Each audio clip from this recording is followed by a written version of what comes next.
ආදරණීය දරුවනේ ඔබ අදත් අප සමග එකතු වන්නේ ජීව විද්‍යාව විෂය නිර්දේශයේ දෙවන ඒකකයේ. ඒ කියන්නේ ජීවේ සෛලීය සහ රසායනික පදනම ඒකකයේ තවත් අලුත්ම පාඩමක් සමගයි. ඒ තමයි එන්සයිම පිළිබඳව අපි අද සාකච්ඡා කරන්නේ. පරිවෘත්තීය ප්‍රතික්‍රියා යාමනයේදී එන්සයිම් වල කාර්යභාරය කියන මාතෘකාව යටතේ තමයි අපි මේ කරුණු ඉදිරිපත් කරන්නේ. ඉතින් මේ එන්සයිම කියන පාඩමත් සෛලීය රසායනික පදනම පාඩමේ තියෙන වැදගත්ම කොටසක්. වැදගත්ම පරිච්ඡේදයක්. ඉතින් මේ මාතෘකාව තුලදී එන්සයිම කියන්නේ මොනවද? එන්සයිම වල ගති ලක්ෂණ මොනවද? එන්සයිම ප්‍රතික්‍රියා යාන්ත්‍රණයක් ගැන, ඒ වගේම එන්සයිම ප්‍රතික්‍රියාවන් කෙරෙහි බලපාන්නා වූ සාධක පිළිබඳව සහ විවිධ එන්සයිම ක්‍රියාකාරීත්වයන් යාමනය කරනු ලබන යාන්ත්‍රණ ගැන අපි සාකච්ඡා කරනවා. ඉතින් එහෙනම් අපි මුලින්ම යමු එන්සයිමයක් කියන්නේ මොකක්ද කියලා දැනගන්න. බලන්න එන්සයිම යනු දරුවනේ ජෛව රසායනික ප්‍රතික්‍රියාවන් උත්ප්‍රේරණය කරන මහා අණු තමයි එන්සයිම කියලා අදහස් කරන්නේ. ජෛව රසායනික ප්‍රතික්‍රියාවන් උත්ප්‍රේරණය කරන මහා අණු. දැන් මේ ජෛව රසායනික ප්‍රතික්‍රියාවන් වෙන්නේ කොහෙද? ජීවී දේහවල, ජීවී සෛලවල ජෛව රසායනික ප්‍රතික්‍රියාවන් උත්ප්‍රේරණය කරන මහා අණු වලට තමයි කියන්නේ එන්සයිම කියලා. හරි. එහෙමනම් ජීවී සෛලවල ජෛව රසායනික ප්‍රතික්‍රියාවන්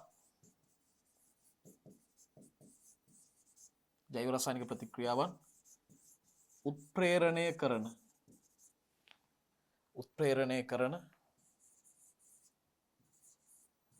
මහා අණු තමයි එන්සයිම කියන්නේ. ජීවී සෛලවල ජෛව රසායනික ප්‍රතික්‍රියාවන් උත්ප්‍රේරණය කරන මහා අණු තමයි දරුවනේ අපි එන්සයිම කියලා අදහස් කරන්නේ. ඉතින් එන්සයිම ගැන සාකච්ඡා කරද්දී එන්සයිම වල සාමාන්‍ය ලාක්ෂණික ගුණ 10ක් තියෙනවා. මේ 10 ගැන හොඳ අවබෝධයක් ඔබට ලබා ගන්න අවශ්‍යයි. එන්සයිම වල සාමාන්‍ය ලාක්ෂණික ගුණ. මෙවැනි ගුණ 10ක් තියෙනවා.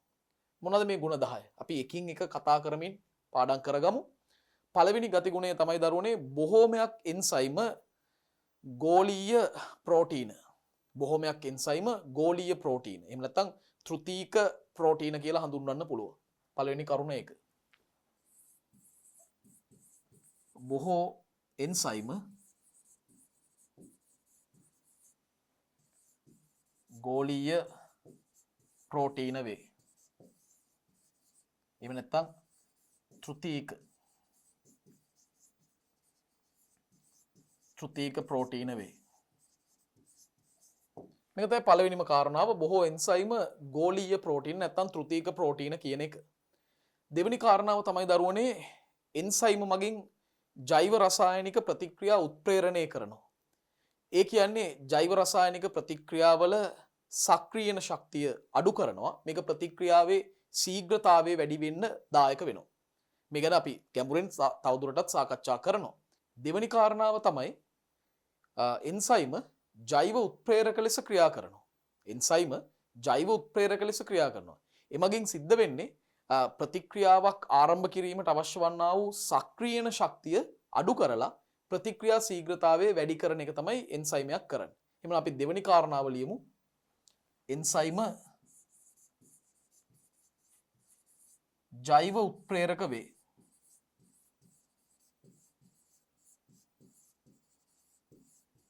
එන්සයිම ජෛව උත්ප්‍රේරක වේ.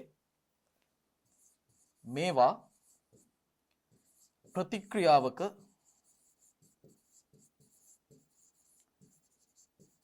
සක්‍රීයන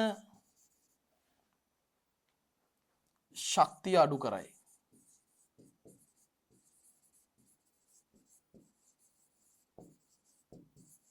එමගින් ප්‍රතික්‍රියා ශීඝ්‍රතාවය වැඩි කරයි.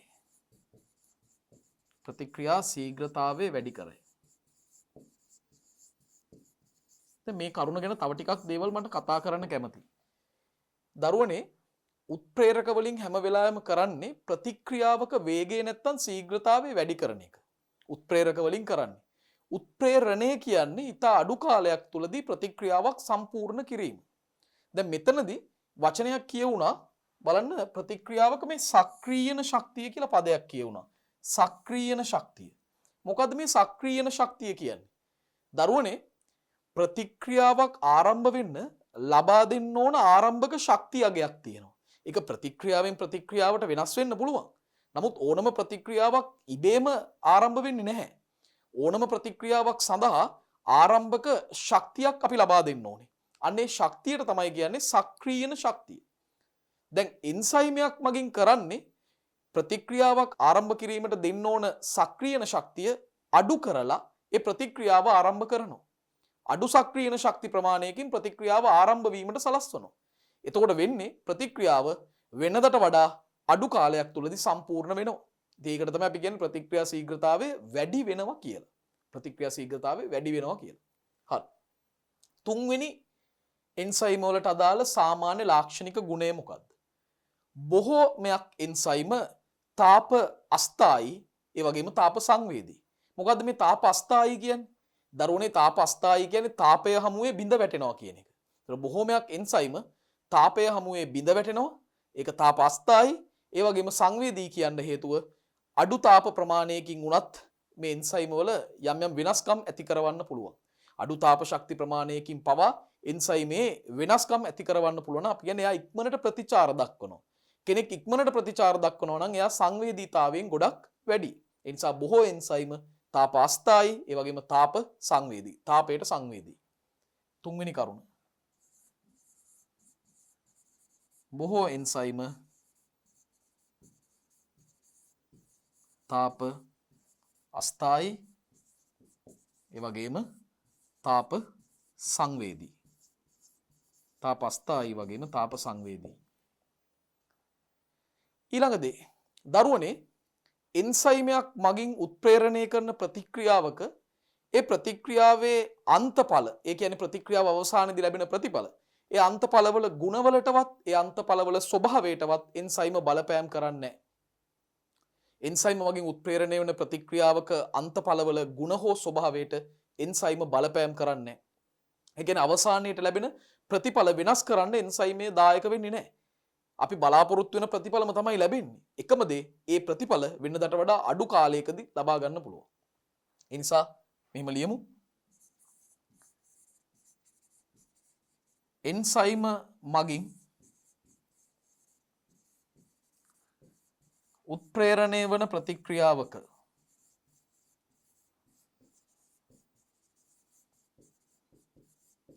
එන්සයිම මගින් උත්ප්‍රේරණය වන ප්‍රතික්‍රියාවක අන්තඵලවල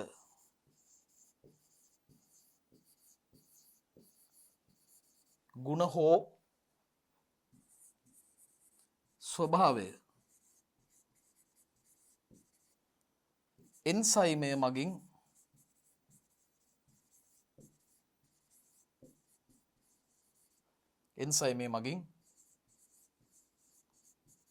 වෙනස් නොකරයි. බලන්න එන්සයිම් මගින් උත්ප්‍රේරණය වන ප්‍රතික්‍රියාවක අන්තඵලවල ගුණ හෝ ස්වභාවය එන්සයිම මගින් වෙනස් කරන්නේ නැහැ. එන්සයිම් මගින් ඒකට බලපෑමක් කරන්නේ නැහැ. පස්වෙනි කාරණාව අපි කාරණා 10ක් කතා කරනවානේ. එයින් පස්වන කාරණාව තමයි එන්සයිම උපස්තරයට අධික විශිෂ්ටතාවයක් දක්වනවා. නැත්නම් එන්සයිම උපස්තරයට අධික විශිෂ්ටයි. මොකද්ද මේ කියන්නේ? දරුවනේ යම්කිසි ප්‍රතික්‍රියාවක එන්සයිමයක් සහභාගී වන ප්‍රතික්‍රියාවක ප්‍රතික්‍රියක වලට තමයි කියන්නේ එන්සයිමයට සම්බන්ධ වෙන්න පැමිණෙන ප්‍රතික්‍රියක වලට අපි කියන්නේ උපස්තර කියලා. දැන් යම්කිසි ප්‍රතික්‍රියාවක එන්සයිමය සමග සම්බන්ධ වෙන උපස්තරය වෙනත් ප්‍රතික්‍රියාවක එන්සයිමයක් සමග සම්බන්ධ වෙන්නේ නැහැ. ඒ කියන්නේ යම් එන්සයිමයකට අදාළව ඊට විශිෂ්ට වෙච්ච උපස්තරයක් පවතිනවා. ඒ උපස්තරය වෙනත් එන්සයිමයක් සමග සම්බන්ධ කරන්න බැහැ.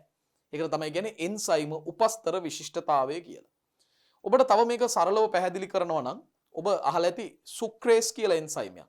මේ සුක්‍රේස් කියන එන්සයිමයට පුළුවන් දරුවනේ සුක්‍රෝස් කියන උපස්තරය බිඳ හෙලලා ග්ලූකෝස් සහ ෆ්‍රුක්ටෝස් ප්‍රතිඵල ලෙස ලබා දෙන්න.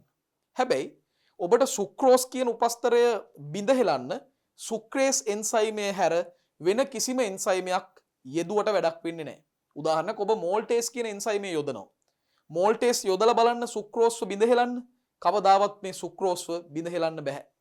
සුක්‍රෝස්ව බිඳ හෙලන්න නම් ගැලපෙන්නේ සුක්‍රේස් එන්සයිමේ පමණයි. මෙන්න මේ තත්ත්වය තමයි හඳුන්වන්නේ උපස්තර විශිෂ්ටතාවය කියලා. හරි? එhmenan පස්වෙනි කරුණ එන්සයිම එහි උපස්තරයට අධිකව විශිෂ්ට වේ.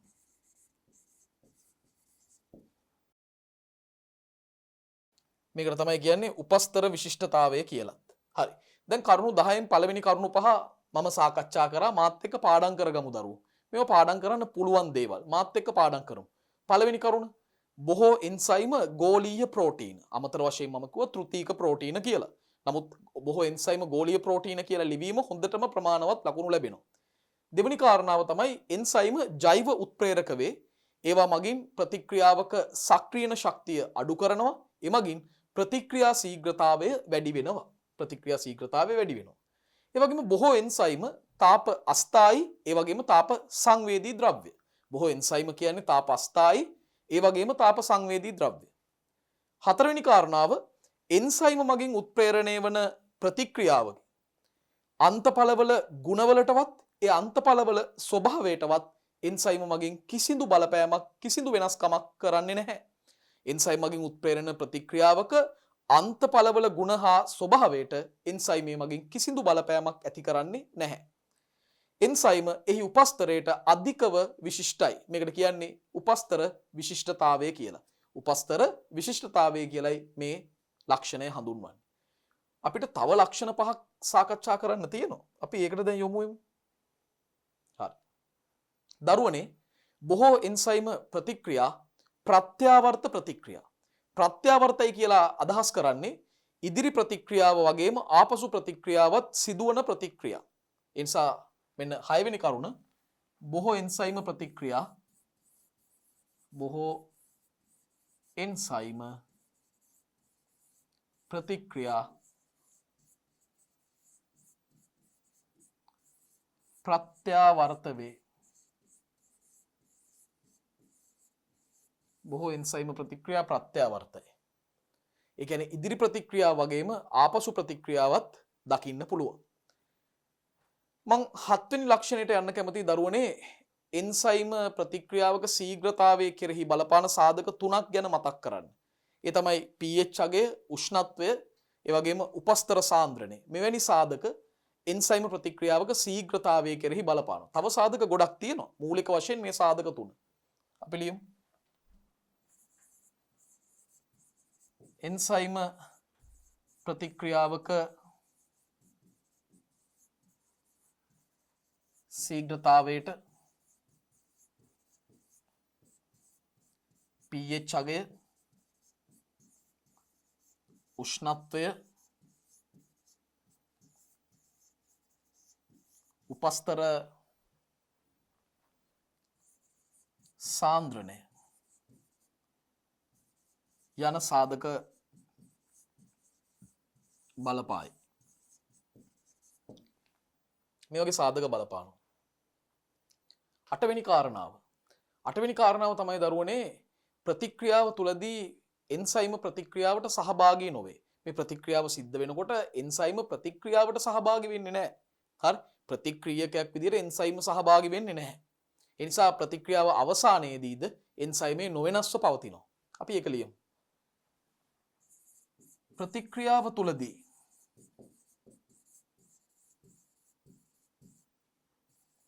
එන්සයිමය ප්‍රතික්‍රියාවට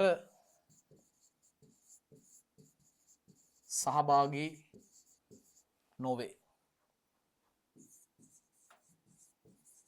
ප්‍රතික්‍රියාව තුලදී එන්සයිමේ ප්‍රතික්‍රියාවට සහභාගී නොවේ. එනම් ප්‍රතික්‍රියාව අවසානයේදීද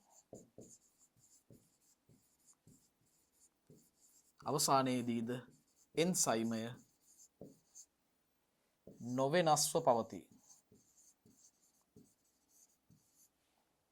නොවෙනස්ව පවතී. ඒ තමයි 8 වෙනි කරුණ.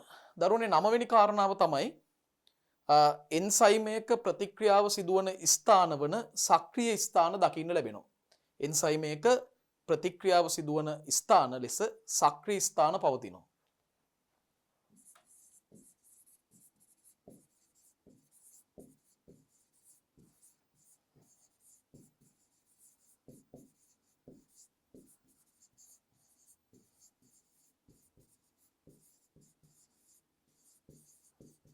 එන්සයිම් එක ප්‍රතික්‍රියාව සිදුවන ස්ථාන ලෙස සක්‍රීය ස්ථාන පවතී.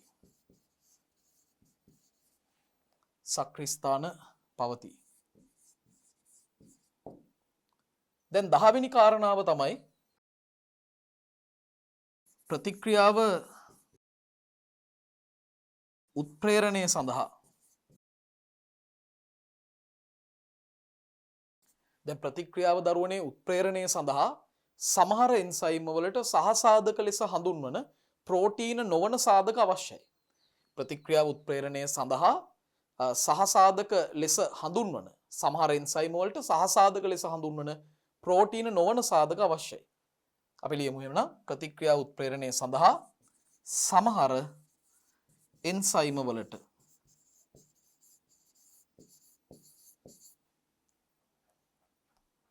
සහසාධක නම්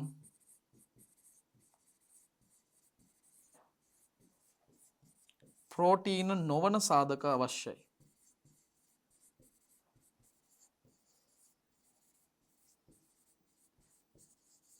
ප්‍රෝටීන නොවන සාධක අවශ්‍යයි. හරි. දැන් මේ වෙනකොට කරුණු 10ක් අපි සාකච්ඡා කරා. අපි 10ම මතක් කරමු. පළවෙනි කාරණාව තමයි බොහෝ එන්සයිම ගෝලීය ප්‍රෝටීන කියන එක. දෙවෙනි කාරණාව තමයි එන්සයිම ජෛව උත්ප්‍රේරක වේ. ඒවා මගින් ප්‍රතික්‍රියාවක සක්‍රීය ශක්තිය අඩු කරනවා. ප්‍රතික්‍රියා ශීඝ්‍රතාවය වැඩි කරනවා. තුන්වෙනි කාරණාව තමයි බොහෝ එන්සයිම තාප අස්ථායි ඒ වගේම තාප සංවේදී කියන එක.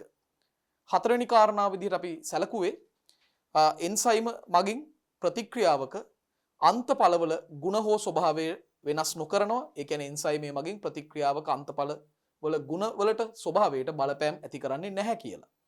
පස්වෙනි කාරණාව තමයි එන්සයිමේ එහි උපස්තරයට අධිකව විශිෂ්ටතාවයක් දක්වනවා. අධිකව විශිෂ්ටයි කියන එක. හයවෙනි කාරණාව අපි මෙතනදී කතා කරා බොහෝ එන්සයිම ප්‍රතික්‍රියා ප්‍රත්‍යාවර්ත ප්‍රතික්‍රියා කියන එක. හත්වෙනි කාරණාවට එන්සයිම ප්‍රතික්‍රියා ශීඝ්‍රතාවයට නැත්නම් එන්සයිම ප්‍රතික්‍රියාවේ කාර්යක්ෂමතාවයට pH අගය, උෂ්ණත්වය, උපස්තරය වැනි සාධක බලපානවා කියන එක. අටවෙනි කාරණාව විදිහට කිව්වේ ප්‍රතික්‍රියාව තුලදී ප්‍රතික්‍රියාවට සහභාගී නොවේ. එනම් ප්‍රතික්‍රියාව අවසානයේදීද එන්සයිමේ නොවෙනස්ව පවතිනවා. නවවෙනි කරුණ තමයි දරුවනේ එන්සයිමේක ප්‍රතික්‍රියාව සිදුවන ස්ථාන විදිහට සක්‍රීය ස්ථාන පවතිනවා. 10 වෙනි කාරණාව වෙන්නේ මොකද්ද? ඇතැම් එන්සයිම වල මේ උත්ප්‍රේරණ ක්‍රියාවලිය සඳහා ප්‍රතික්‍රියාව උත්ප්‍රේරණය සඳහා ඇතැම් එන්සයිම් නැත්නම් සමහර එන්සයිම් වලට සහසාධක ලෙස හඳුන්වන ප්‍රෝටීන නොවන සාධක අත්‍යවශ්‍යයි. එහෙම ප්‍රෝටීන නොවන සාධක පවතිනවා. ඉතින් මේ කරුණු 10 ඉතාම වැදගත් දරුවනේ විශේෂයෙන්ම කෙටි සටහන් ප්‍රශ්නයක් එන්න නියමිතයි අනාගතයේදී විභාග ප්‍රශ්න පත්‍රවල. එතකොට එවැනි දෙයකට අහන්න ඉඩ තියෙන හොඳම කොටසක් තමයි එන්සයිම් වල සාමාන්‍ය ලාක්ෂණික ගුණ. ඉතින් ඒ ගැන ඔබට හොඳ අවබෝධයක් තිබිය යුතුයි. අපි එහෙනම් ඊළඟ කොටසට යොමු වෙමු. දරුවනේ අපි සක්‍රීය ශක්තිය සහ එන්සයිම් අතර තියෙන සම්බන්ධතාවය පෙන්වන්න ප්‍රස්තාරික නිරූපණයකට තමයි දැන් මේ පිවිසෙන්නේ. එතකොට මෙතන x අක්ෂයේ විදිහට ප්‍රතික්‍රියා මාර්ගය ප්‍රතික්‍රියාව සිදුවන මාර්ගය මං ලියනවා. y අක්ෂයේ විදිහට ශක්ති අගයන් ටික ශක්තිය. දැන් මේ තියෙන්නේ ප්‍රතික්‍රියකවල ශක්තිය. ප්‍රතික්‍රියකවල ශක්තිය අගය තමයි මේ තියෙන්නේ ප්‍රතික්‍රියක. මේ තමයි දරුවනේ ප්‍රතිඵල.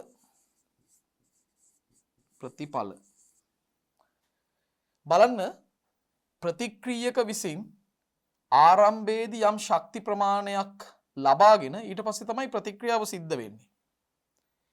මෙන්න මේ ප්‍රතික්‍රියාව ආරම්භ කිරීම සඳහා ලබා ගන්න ඕන ශක්ති ප්‍රමාණය. මේ ශක්ති ප්‍රමාණය ඒකට තමයි අපි කියන්නේ සක්‍රීයන ශක්තිය කියලා. සක්‍රීයන ශක්තිය. දැන් මම ප්‍රස්ථාර දෙකක් මෙතන තියෙනනේ රේඛා දෙකක් මේ පළවෙනි රේඛාව නම් කරනවා මේ උඩින් තියෙන රේඛාව මේ එන්සයිමය නැති විට ප්‍රතික්‍රියාව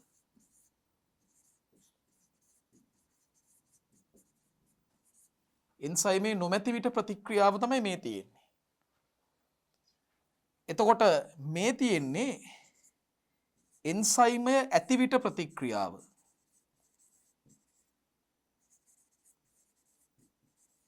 එන්සයිමේ ඇති විට ප්‍රතික්‍රියාව. දැන් එන්සයිමේ නැති විට මේ ප්‍රතික්‍රියාවේදී මෙන්න මේ ශක්ති ප්‍රමාණය තමයි සක්‍රීය ශක්තිය කියලා සලකන්නේ. එන්සයිමය නැති විට සක්‍රීය ශක්තිය.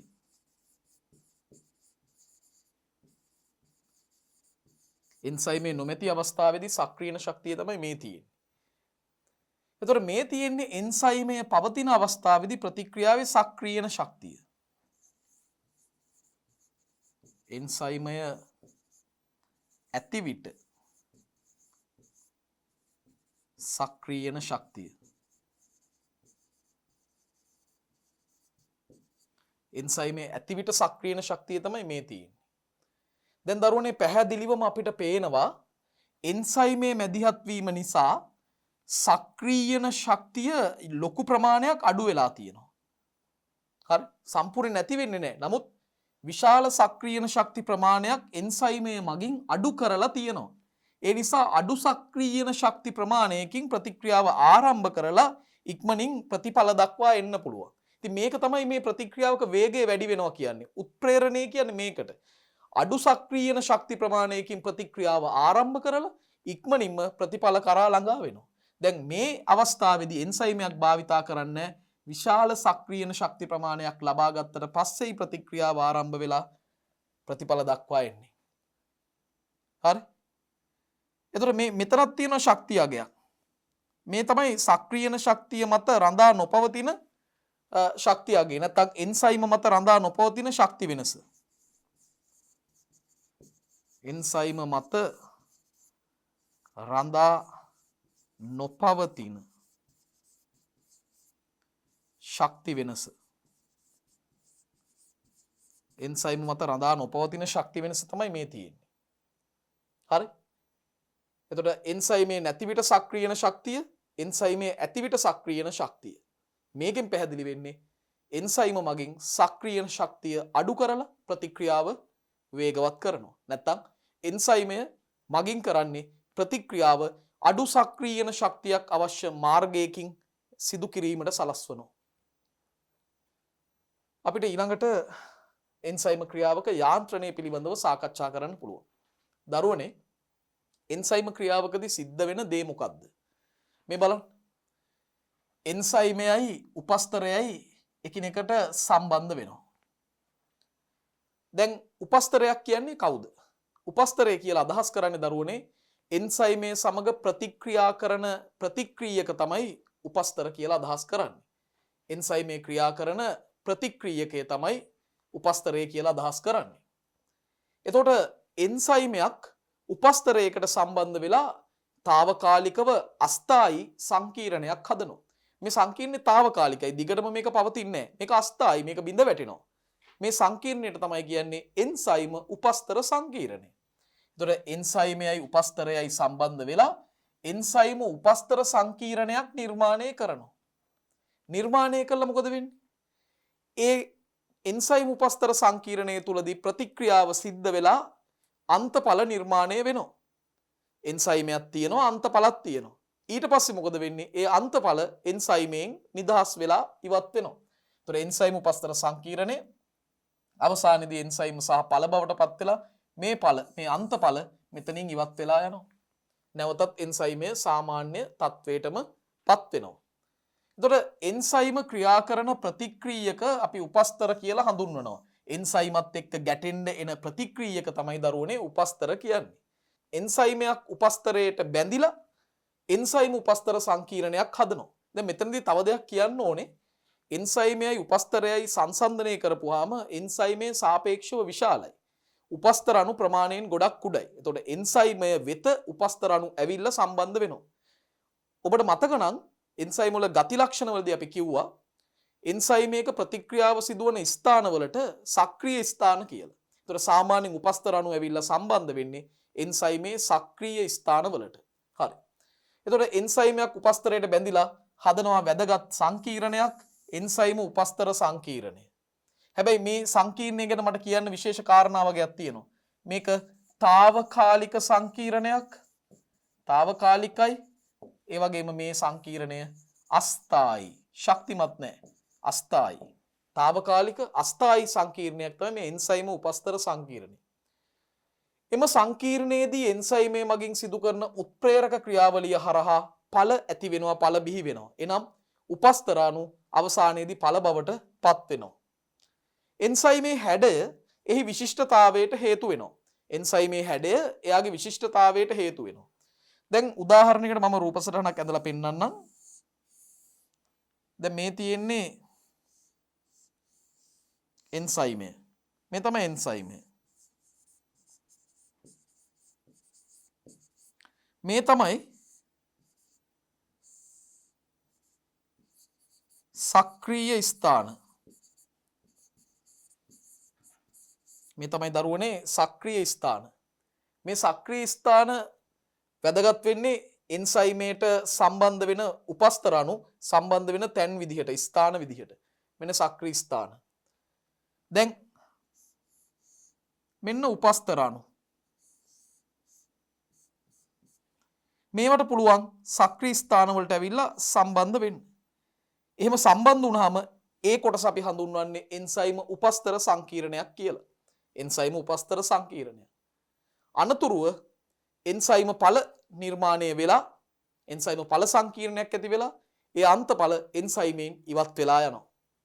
එතකොට හොඳට බලන්න උපස්තර අණු ඇවිල්ලා එන්සයිමයට සම්බන්ධ වෙන්න නම් මේ උපස්තර අණු වල හැඩයත් එන්සයිමේ සක්‍රීය ස්ථානවල හැඩයත් බෙහෙවින් ගැලපෙන්න ඕනේ. මම කියන්නේ සමාන වෙන්න ඕනේ කියලා නෙමෙයි. මේ හැඩ අනුපූරක වෙන්න ඕනේ. මොකද දැන් සක්‍රීය ස්ථානයක හැඩය සලකන්නකො මෙහෙම තියනවා කියලා.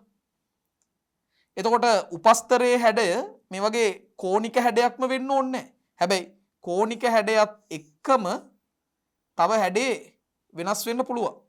මේ කෝණික හැඩයත් එක්කම මේ වගේ හැඩේ වෙනස් වෙන්නත් පුළුවන්. හැබැයි මේ කෝණික හැඩේ ගැලපෙනවනේ මෙතෙන්ට. එතකොට එයාට ඇවිල්ලා සම්බන්ධ වෙන්න පුළුවන්. එහෙම සම්බන්ධ වෙනකොට අපි කියනවා නම් සක්‍රීය ස්ථානයේ හැඩය උපස්තර අණුවේ හැඩයට සමානයි කියලා එක වැරදි. මේ සමාන නැහැ. හරි? සමාන නැහැ. හැබැයි ගැලපෙනවා. අනුපූරකයි කියලා කියන්න පුළුවන්. එන්සයිමේ හැඩයේහි විශිෂ්ටත්වයට හේතු වේ. උපස්තරය එන්සයිමේ ඇති විශිෂ්ට ස්ථානයකට බැඳේ. උපස්තර අණුව ඇවිල්ලා හැම තැනටම බැඳින්නේ නැහැ. එක්තරා විශිෂ්ට තැනකට බැඳින්නේ. ඒ ස්ථානය හඳුන්වන්නේ දරුවෝ අපි කලින් කිව්වා සක්‍රීය ස්ථානය කියලා. එම ස්ථානය සක්‍රීය ස්ථානයේ ලෙස හඳුන්වනවා.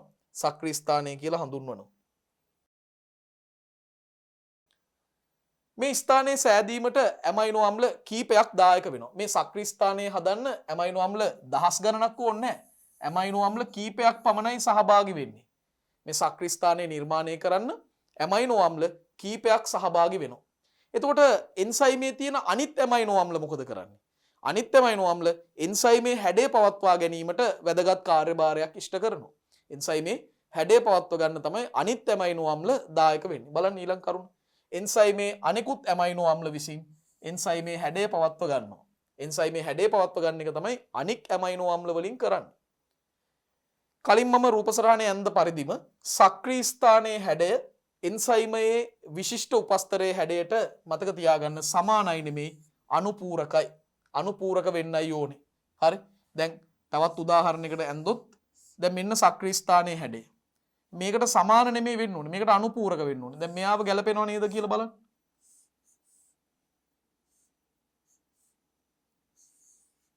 හරි දැන් මේ තියෙන්නේ උපස්තර අණුවක්. නමුත් මේ උපස්තර අණුවට ගැටලුවක් නෑ නේද? මෙතෙන්ට සම්බන්ධ වෙන්න පුළුවන්. එතකොට දැන් සක්‍රීය ස්ථානයේ හැඩයයි උපස්තර අණුවේ හැඩයයි සමානයි කියන එක වැරදි. සමාන නෑ. හරි? සක්‍රීය ස්ථානයේ හැඩයයි උපස්තර අණුවේ හැඩයයි සමාන නෑ. සමාන වෙන්න ඕනේ. හැබැයි අනුපූරකයි. ඒ නිසා මෙන්න මේ කොටසට මම මේ අඳුරු කරන මේ කොටස මෙතෙන්ට ඇවිල්ලා මෙහෙම සම්බන්ධ වෙන්න පුළුවන්. පැහැදිලිද? ඒ නිසා හොඳින් මතක තියාගන්න සක්‍රිස්ථානයේ හැඩය උපස්තර අණුවේ හැඩයට අනුපූරකයි. එම නිසා මෙය එන්සයිමේ උපස්තර විශිෂ්ටතාවයට වැදගත් වේ. මෙන්න මේ අනුපූරක ස්වභාවය තමයි උපස්තර විශිෂ්ටතාවයට වැදගත් වෙන්නේ. එන්සයිමේ සක්‍රීය ස්ථානයේ සෑම විටම උපස්තරයට සම්පූර්ණයෙන්ම අනුපූරක නොවේ. ඔන්න තවත් කාරණාවක්. දැන් අනුපූරකයි කිව්වට සමහර වෙලාවට 100%ක්ම අනුපූරක නැති. එහෙම අවස්ථා තියෙන්න පුළුවන්. එතකොට කෙනෙක් කියන්න පුළුවන් උපස්තර අණුවට ඇවිල්ලා එන්සයිමේ සක්‍රීය ස්ථානයට ඊටාම නිවැරදි දිශානතියකින් සම්බන්ධ වෙන්න බෑ නේද කියලා. ඔව් එහෙම ගැටලුවක් තියෙනවා. එතකොට වෙන්නේ මේකයි. සුළු වශයෙන් සක්‍රීය ස්ථාන වෙනස් නම් උපස්තර අණුවට ගැළපෙන පරිදි ඒ සක්‍රීය ස්ථානවලට තමන්ගේ හැඩය ගලපා ගන්න පුළුවන්, වෙනස් කර ගන්න පුළුවන්. උපස්තර අණුව විශිෂ්ට උපස්තර අණුවක් ලං වෙනකොට එන්සයිමේ වෙත සක්‍රීය ස්ථානවලට පුළුවන් ඊටාම සුළු වශයෙන් තමන්ගේ අර නොගැලපීම ගලපා ගන්න, වෙනස් කර ගන්න පුළුවන්. දැන් දරුවනේ මේ සුළු වශයෙන් වෙනස් කර ගැනීමට හැකියාව ලැබෙන්නේ කොහොමද? ඒක ලැබෙන්නේ අර ගැළපෙනම විශිෂ්ට උපස්තර අණු එන්සයිමේ සක්‍රීය ස්ථානයට ඊටාම ආසන්න වන විට ඒ උපස්තර අණු වලට පුළුවන් යම්කිසි සංඥාවක් යොමු කරන්න සක්‍රීය ස්ථානවල හැඩය ගැළපෙන පරිදි වෙනස් කර ගැනීමට පොඩි විධානයක්, නියෝගයක් වගේ දෙයක්. ඉතින් මේ සංඥාවත් සමගම එන්සයිමේ සක්‍රීය ස්ථාන වල තියෙන ඒ ඇමයිනෝ අම්ල වල නොගැලපීම නිවැරදි ආකාරයට ගලපාගෙන සකස් වෙනවා. මේකට තමයි කියන්නේ ප්‍රේරණය වෙනවා කියලා. තවත් වචනයක් මම මේකට එකතු කරන්න කැමති. ඊටාම සියුම් වෙනසක් මේක. මේ වෙනස මේ ඇමයිනෝ අම්ල 100,000 ගානක වෙනස් වීමක් නෙමෙයි. ඇමයිනෝ අම්ල 10ක 20ක විතර වෙනසක්. ඊටාම සියුම් වෙනසක්. ඉතින් මෙහෙම සියුම් ලෙස වෙනස් කර ගන්නවට ලස්සන වචනයක් කියන්න පුළුවන් ප්‍රේරිත සීහුම් කියලා. සියුම් ලෙස ප්‍රේරණය කර ගන්නවා, වෙනස් කර ගන්නවා. ඉතින් ප්‍රේරිත සීහුම් යාන්ත්‍රණය කියලා යාන්ත්‍රණයක් ඉදිරිපත් උනේ මේ එන්සයිමේ සක්‍රීය ස්ථානවල තිබ්බ හැසිරීම නිසා. හරි. එන්සයිම සහ ඒවායේ සක්‍රීය ස්ථාන වඩාත් නම්‍යශීලී ව්‍යුහ බව පැවසෙන යාන්ත්‍රණය තමයි ප්‍රේරිත සීහුම් යාන්ත්‍රණය. ඊටාම සියුම් වශයෙන් මේ සක්‍රීය ස්ථානවල උපස්තර අණු වලට තියෙන නොගැලපීම වෙනස් කර ගන්නවා. ඒ වෙනස් කර ගැනීම තුලින් ඊටාම තදින් ශක්තිමත් ලෙස පැහැදිලිවම උපස්තර අණු වලට සක්‍රීය ස්ථාන වලට බැඳෙන්න පුළුවන්. ඒ වගේම නිවැරදි දිශානතියකින් නිවැරදි දිශාවක් ඔස්සේ සම්බන්ධ වීමත් තහවුරු වෙනවා. බලන්න දරුවනේ. එන්සයිමේ දැඩි ව්‍යුහයක් නොවන නිසා එන්සයිමේ සහ උපස්තරය අතර ඇතිවන අන්තර්ක්‍රියාවලින් සක්‍රීය ස්ථානයේ හැඩය මදක් වෙනස් කරන්න පුළුවන්. මේ වචන ටික වැදගත්. එන්සයිමේ දැඩි ව්‍යුහයක් නොවේ. ඒ නිසාම එන්සයිම සහ උපස්තර අතර ඇතිවන මේ අන්තර්ක්‍රියා නිසා එන්සයිමේ සක්‍රීය ස්ථානයේ හැඩය මදක් වෙනස් කරගන්න පුළුවන්. පොඩි වෙනසක් කරගන්න පුළුවන්. මේ හින්දා උපස්තරයේ සහ සක්‍රීය ස්ථානයේ එකිනෙකින් අනුපූරක තත්වයට නැවතපත් වෙනවා. මේ හින්දා උපස්තරයයි සක්‍රීය ස්ථානයේ නැවත අනුපූරක තත්වයකට පත් වෙනවා. මේ යාන්ත්‍රණය හඳුන්වන්නේ ඊටාම වැදගත් ප්‍රේරිත සීහුම් යාන්ත්‍රණය. මේ ප්‍රේරිත සීහුම් යාන්ත්‍රණය කියලයි හඳුන්වන්නේ. තදින් ගැළපීම නිසාම උපස්තරය සහ සක්‍රීය ස්ථානයත් අතර නිවැරදි දිශානතියක් තහවුරු වෙනවා. උපස්තරයත් සක්‍රීය ස්ථානයත් අතර නිවැරදි දිශානතිය තහවුරු වෙනවා මේ තදින් ගැළපීම නිසා. ඉතින් හරිම සරල හැබැයි වැදගත්ම කාරණා වගේක් තමයි දරුවනේ මම සාකච්ඡා කළේ. තවදුරටත් මෙන්න මේ කාරණා ටිකත් ඔබට මතක් කරන්න කැමතියි. දැන් මේ නිවැරදි දිශානතියකින් එන්සයිමේ සක්‍රීය ස්ථාන සහ උපස්තර අණු සම්බන්ධ වීම නිසා එන්සයිමේ ප්‍රගමණයටත් උපස්තර ඵල බවට පත්වීම උත්ප්‍රේරණයටත් දායක වෙනවා. එන්සයිමේ ප්‍රගමණයට කියන්නේ එන්සයිම ක්‍රියාකාරීත්වයට. ඒ වගේම උපස්තරයේ ඵල බවට පත්වීම වේගවත් වීමටත් දායක වෙනවා. ප්‍රතික්‍රියාව ප්‍රගමණයට, ඒ කියන්නේ ප්‍රතික්‍රියාවේ කාර්යක්ෂමතාවයට, ඒ වගේම උපස්තර ඵල බවට පත්වීම උත්ප්‍රේරණයටත් මේ නිවැරදි දිශානතියකින් තදින් සම්බන්ධ වීම වැදගත් වෙනවා.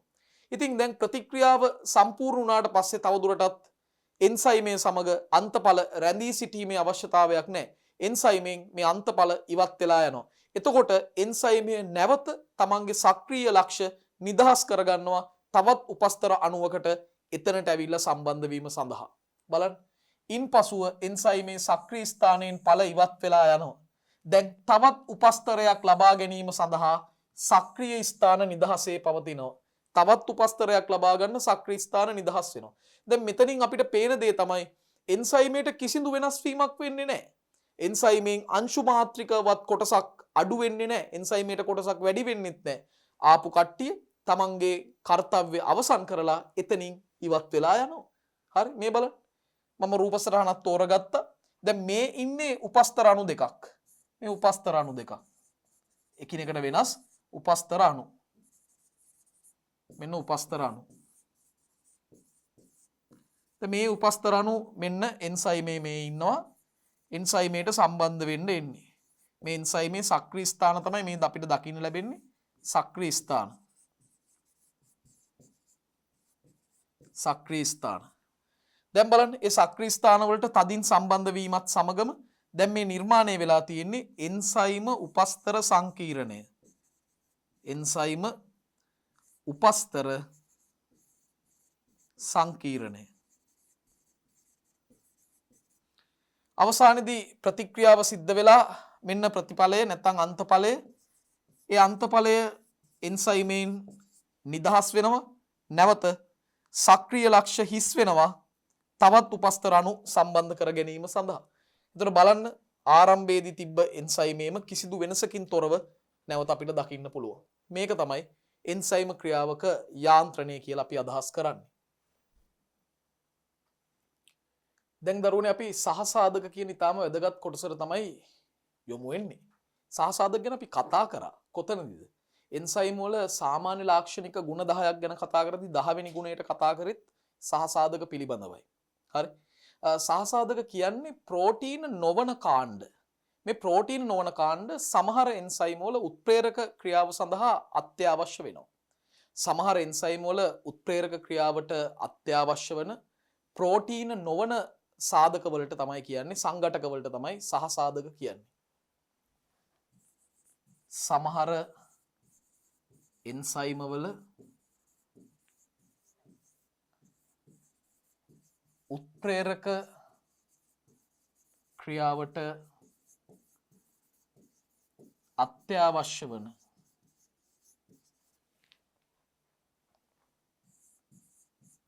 ප්‍රෝටීන නොවන සංඝටක. ප්‍රෝටීන නොවන සංඝටක නැත්නම් සාධක තමයි දරුවනේ සහසාධක කියලා කියන්නේ. දැන් මේ රූප සටහන දිහා බලන්න. ටිකක් ඔබට දකින්න නොලැබෙන ආකාරයේ රූප සටහන. දැන් මේ එන්සයිමය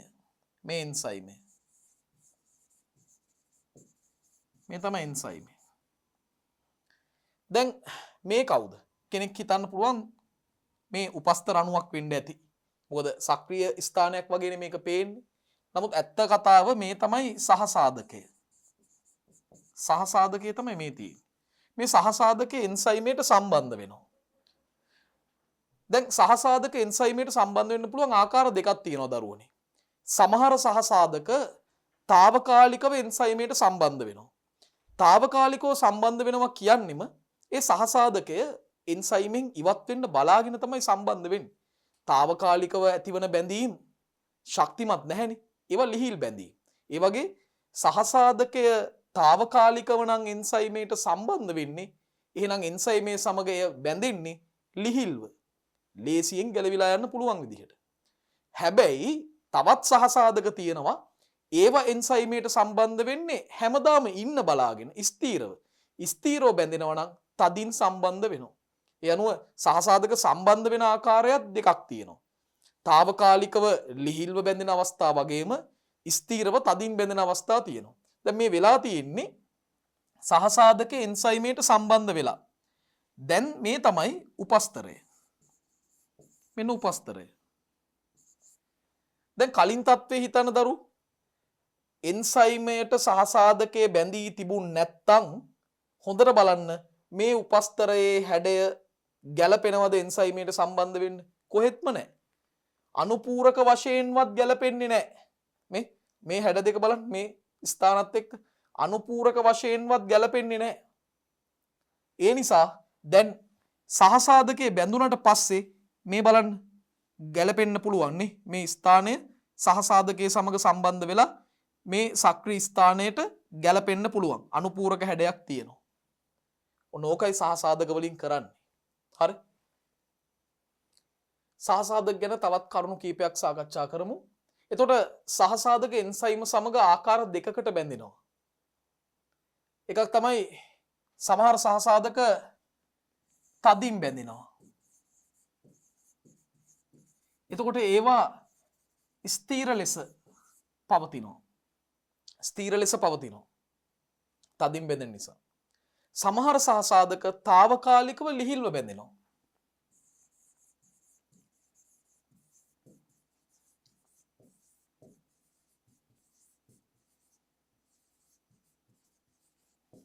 ලිහිල්ව බැඳෙනවා.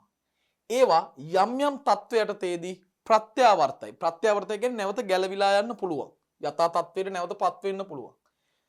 ඉතින් දරුවනේ සහසාධක තව දුරටත් වර්ග දෙකකට බෙදන්න පුළුවන්. එකක් තමයි කාබනික සහසාධක.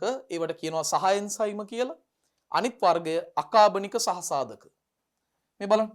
කාබනික සහසාධක.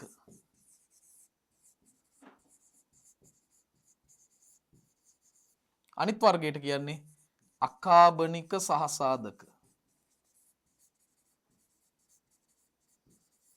කාබනික සහසාධකයි අකාබනික සහසාධකයි.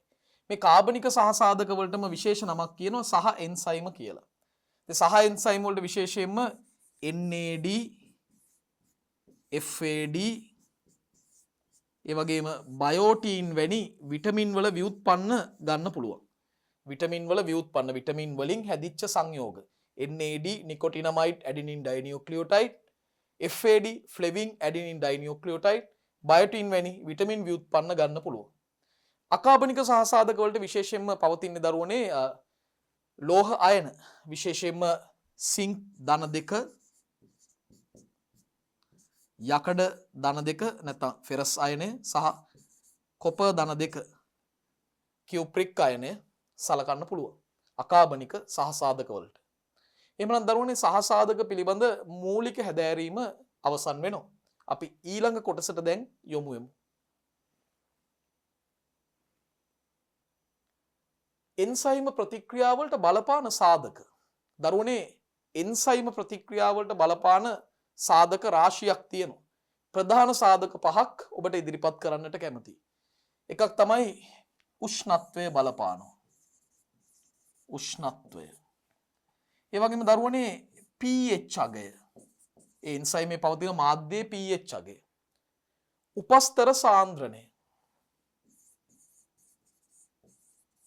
උපස්තර සාන්ද්‍රණය. හතරවෙනි සාධකය තමයි එන්සයිම සාන්ද්‍රණය.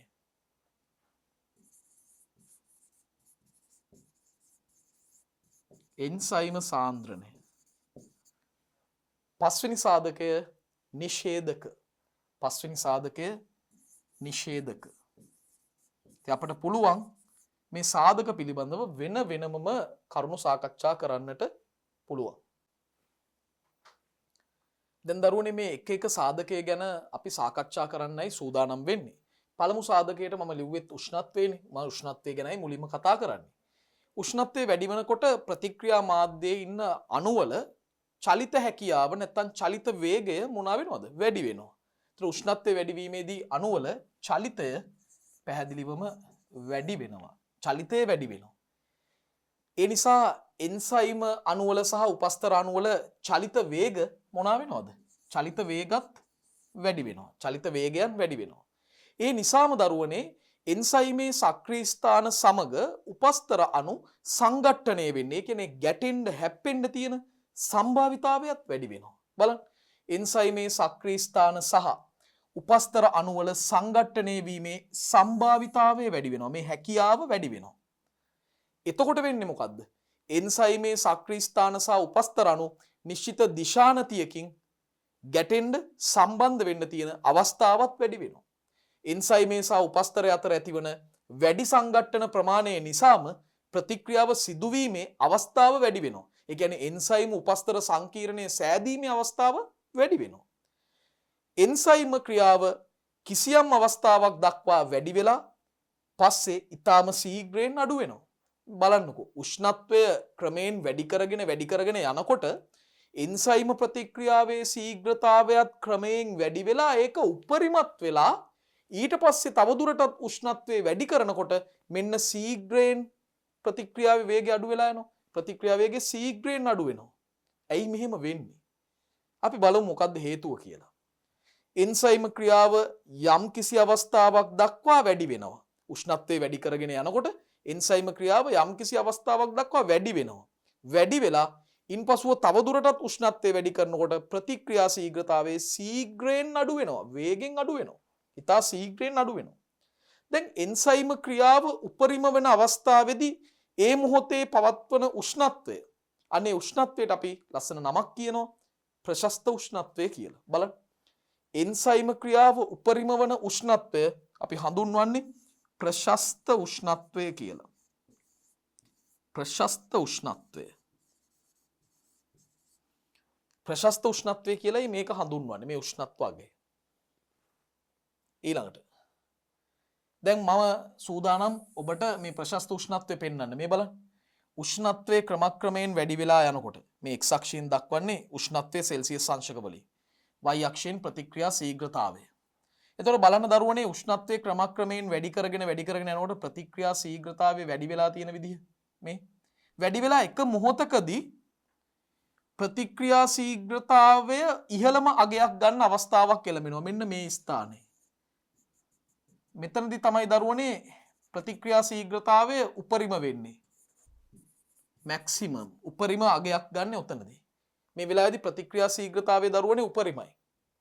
අන්නේ ප්‍රතික්‍රියා ශීඝ්‍රතාවය උපරිම වන අවස්ථාවේදී මාධ්‍යයේ පවතින උෂ්ණත්වය ඒකට තමයි කියන්නේ ප්‍රශස්ත උෂ්ණත්වය. මේ තියෙන්නේ ප්‍රශස්ත උෂ්ණත්වය. දැන් මේ ප්‍රස්ථාරයට අනුව 35ත් 40ත් අතර තමයි මේ ප්‍රශස්ත උෂ්ණත්වය තියෙන්නේ. 40ම නෙමෙයි 40ට අඩුවෙන් තමයි තියෙන්නේ. මෙන්න මේ ප්‍රශස්ත උෂ්ණත්වයේදී තමයි ප්‍රතික්‍රියා ශීඝ්‍රතාවය ඉහළම වෙන්නේ. හැබැයි ඊට පස්සේ බලන්න දරුවනේ ප්‍රශස්ත උෂ්ණත්වයටත් වඩා උෂ්ණත්වය තවදුරටත් වැඩි කරගෙන යනකොට ප්‍රතික්‍රියා ශීඝ්‍රතාවයට මොකද වෙන්නේ? මේ ශීඝ්‍රයෙන් අඩු වෙනවා. ශීඝ්‍රයෙන්. දැන් මේ ප්‍රස්ථාරයට අනුව සෙල්සියස් අංශක 60 වෙනකොට මුළුමනින්ම නතර වෙන්න පුළුවන් ප්‍රතික්‍රියාව.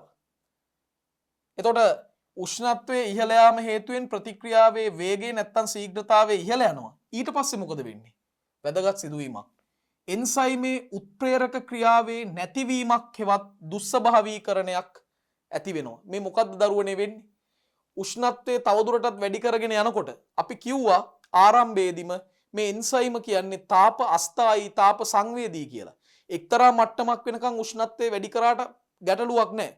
නමුත් අර ප්‍රශස්ත උෂ්ණත්වයටත් වඩා උෂ්ණත්වයේ ක්‍රමයෙන් වැඩි කරනකොට එන්සයිමයක් තුල පවතින මේක තෘතීක ප්‍රෝටීනනේ, ගෝලීය ප්‍රෝටීනනේ. එතකොට මේවා නිර්මාණය වෙනකොට මේ තෘතීක ව්‍යුහය නිර්මාණය වෙන්න දුර්වල රසායනික බන්ධන සහ අන්තර්ක්‍රියා දායක වෙනවා. විශේෂයෙන්ම හයිඩ්‍රජන් බන්ධන, අයනික බන්ධන, ඒ වගේම වැන්ඩ වාල්ස් අන්තර්ක්‍රියා මේ වගේ දුර්වල බන්ධන සහ අන්තර්ක්‍රියාවන් අධික තාප ශක්තිය හමුවේ බිඳ වැටෙන්න පුළුවන්. ඒ බිඳ වැටීමත් සමග සක්‍රීය ස්ථානවල හැඩය නැවත යථා තත්ත්වයට පත් කරන්න බැරි විදිහට අප්‍රතිවර්ත ලෙස වෙනස් වෙන්න පුළුවන්. එහෙම වෙනස් වුණාට පස්සේ තව දුරටත් අර ප්‍රෝටීනයේ තියෙන ඒ ත්‍රිමානීය ව්‍යුහයේ වෙනස් වීම මත ඒ ප්‍රෝටීනයෙන් ඉෂ්ට වන ජෛවීය කාර්යයන් නැති වෙලා යනවා. මේක එන්සයිමේටත් අදාළයි. එන්සයිමේ ඉෂ්ට වන කාර්යයන් මේ උත්ප්‍රේරක හැකියාව ක්‍රමක්‍රමයෙන් නැති වෙලා යනවා. මේ తත්වය හඳුන්වන්නේ එන්සයිම දුස්සභාවීකරණය කියලා. බලන්න. එන්සයිමේ උත්ප්‍රේරක ක්‍රියාව නැති වෙනවා. ඒක අපි දුස්සභාවීකරණය කියලායි හඳුන්වන්නේ. එන්සයිමේ උත්ප්‍රේරක ක්‍රියාවේ නැතිවීම දුස්සභාවීකරණය කියලා හඳුන්වනවා. දුස්සභාවීකරණය කියලායි මේ తත්වය හඳුන්වන්නේ. පැහැදිලිද? හරි. දුස්සභාවීකරණයේ ලෙස හැඳින්වෙනවා එන්සයිමේ උත්ප්‍රේරක ක්‍රියාවේ නැතිවීම. මේ පිළිබඳව තමයි උෂ්ණත්වයට සම්බන්ධව කතා කරන්නට තියෙන්නේ. තවත් පොඩි කාරණා කීපයක් තියෙනවා කියන්නේ. මේ ප්‍රශස්ත උෂ්ණත්වය කියන අගේ ජීවියකින් ජීවියට වෙනස් වෙනවා. දැන් අර කලින් ප්‍රස්ථාරයේදී මානව දේහයට අදාළව ගැලපෙන ප්‍රස්ථාරයක් අපේ මානව දේහය තුල එන්සයිමයක් ක්‍රියා කරන ප්‍රශස්ත උෂ්ණත්වයේ බොහෝ දුරට සෙල්සියස් 35ත් 40ත් අතර තමයි පවතින්නේ. උදාහරණයක් වශයෙන් බොහෝ මානව එන්සයිම් වල ප්‍රශස්ත උෂ්ණත්වය දේහ උෂ්ණත්වයට සමානයි. විශේෂයෙන්ම සෙල්සියස් 35ත් 40ත් අතර උෂ්ණත්වයට සමානයි. හැබැයි දරුවනේ උණුදිය උල්පත් ආශ්‍රිතව වාසය කරන බැක්ටීරියාවන් විශේෂයෙන්ම ආකි බැක්ටීරියාවන් තාපකාමී ආකි බැක්ටීරියාවන් කියන කාණ්ඩය එයාගේ ප්‍රශස්ත උෂ්ණත්වය සෙල්සියස් 70 වගේ ඉහළ අගයක පවතිනවා. තව උදාහරණයක් උණුදිය උල්පත්වල සිටින බැක්ටීරියාවන්ගේ ප්‍රශස්ත උෂ්ණත්වය සෙල්සියස් 70ක් පමණ වෙනවා. සෙල්සියස් 70ක් විතර වෙන ප්‍රශස්ත උෂ්ණත්වයක් උණුදිය උල්පත් ඒ වගේම ගිනි කඳු ඒ උදාහරණෙත් ගන්න පුළුවන්. ගිනි කඳු ආශ්‍රිතව ඉන්න බැක්ටීරියාවන්ගේ දකින්න පුළුවන්. එතකොට දරුවනේ ප්‍රශස්ත උෂ්ණත්වය ඉක්මවලා උෂ්ණත්වය වැඩි වන විට එන්සයිමේ සක්‍රීය ස්ථානයේ තියෙන මොනවද බිඳ වැටෙන්නේ? සක්‍රීය ස්ථානයේ තියෙන හයිඩ්‍රජන් බන්ධන අයනික බන්ධන සහ දුර්වල රසායනික අන්තර්ක්‍රියා ඔය වැන්ඩවාල්ස් අන්තර්ක්‍රියා තමයි ඒ විදිහට අදහස් කරන්නේ. ඒවා බිඳ වැටෙනවා. ඒ නිසා සක්‍රීය ස්ථානයේ හැඩය මොනවා වෙනවද? හැඩය වෙනස් වෙනවා. පැහැදිලිවම සක්‍රීය ස්ථානයේ හැඩය වෙනස් වෙනවා. හැඩය වෙනස් වීමත් සමග එන්සයිමේ සක්‍රීය ස්ථානයේ පැවති අනුපූරක ස්වභාවය වෙනස් වෙනවා. මේ අනුපූරක ස්වභාවය දරුවනේ වෙනස් වන්නේ නැවත යථා තත්වයට පත් කළ නොහැකි ලෙස අප්‍රතිවර්ත්‍යව. නැවත යථා තත්වයට පත් කරන්න පුළුවන් නම් ගැටලුවක් නැහැ. නමුත් නැවත යථා තත්වයට පත් කරන්න බැරි විදිහට ඒ කියන්නේ අප්‍රතිවර්ත්‍ය ලෙස තමයි සක්‍රීය ස්ථානයේ අනුපූරක හැඩය වෙනස් වෙන්නේ. ඒතර නැවත යථා තත්වයට පත් වෙන්නේ නැත්නම් උපස්තර අණු වලට කිසිසේත්ම නිවැරදිව තදින් නිවැරදි දිශානතියකින් සම්බන්ධ වීමේ හැකියාව නැති වෙලා යනවා. මේක තමයි උෂ්ණත්වයේ බලපෑම. දැන් තවදුරටත් අපිට උෂ්ණත්වයේ සම්බන්ධව කාරණා කීපයක් කතා කරන්න පුළුවන්. එම නිසා සක්‍රීය ස්ථානයේ සහ උපස්තර අණු අනුපූරකව බැඳීම වළකිනවා. මොකද අනුපූරක ස්වභාවය නැති වෙලා යන නිසා සක්‍රීය ස්ථානවලදී සක්‍රීය ස්ථානයට උපස්තර අණුත් එක්ක අනුපූරක ලෙස සම්බන්ධ වෙන්න නොහැකි වෙනවා. මේ අවස්ථාව එන්සයිම් අණුවල මොකද්ද? දුස්ස්වභාවීකරණය. මේ අවස්ථාව හඳුන්වන්නේ එන්සයිම් අණුවල දුස්ස්වභාවීකරණයේ විදිහටයි. එතකොට උෂ්ණත්වයේ වැඩි කිරීමේදී අණුවල සංඝට්ටන ශීඝ්‍රතාවය වැඩි වෙමින් පැවතුනත් ප්‍රශස්ත උෂ්ණත්වයේ ඉක්මවලා ගියාට පස්සේ එන්සයිම මගින් අර උත්ප්‍රේරණය කරන ප්‍රතික්‍රියාවේ ශීඝ්‍රතාවය අඩු වීම ආරම්භ වෙනවා. කෙනෙක් කියන්න පුළුවන් උෂ්ණත්වය වැඩි කරන්න ප්‍රතික්‍රියා කරන අණුවල සංඝට්ටන ප්‍රමාණය වැඩි වෙනව නේද? එතකොට ප්‍රතික්‍රියාව තවදුරටත් ශීඝ්‍රයෙන් වෙනව නේද? නෑ. සංඝට්ටන වැඩි වුණාට වැඩක් නෑ දරුවනේ. මොකද අනුපූරක ස්වභාවයේ සක්‍රීය ස්ථානවල වෙනස් වුණොත් කවදාවත් නිවැරදි දිශානතියකින් ඒ උපස්තර අණු වලට සක්‍රීය ස්ථාන වලට බැඳෙන්න බැරුව යනවා. ඒ නිසා කොච්චර සංඝටන ප්‍රමාණය වැඩි වුණත් නිවැරදි දිශානතියකින් තදින් නොබැඳෙන නිසා ප්‍රතික්‍රියාව තවදුරටත් ශීඝ්‍ර වෙන්නේ නැහැ.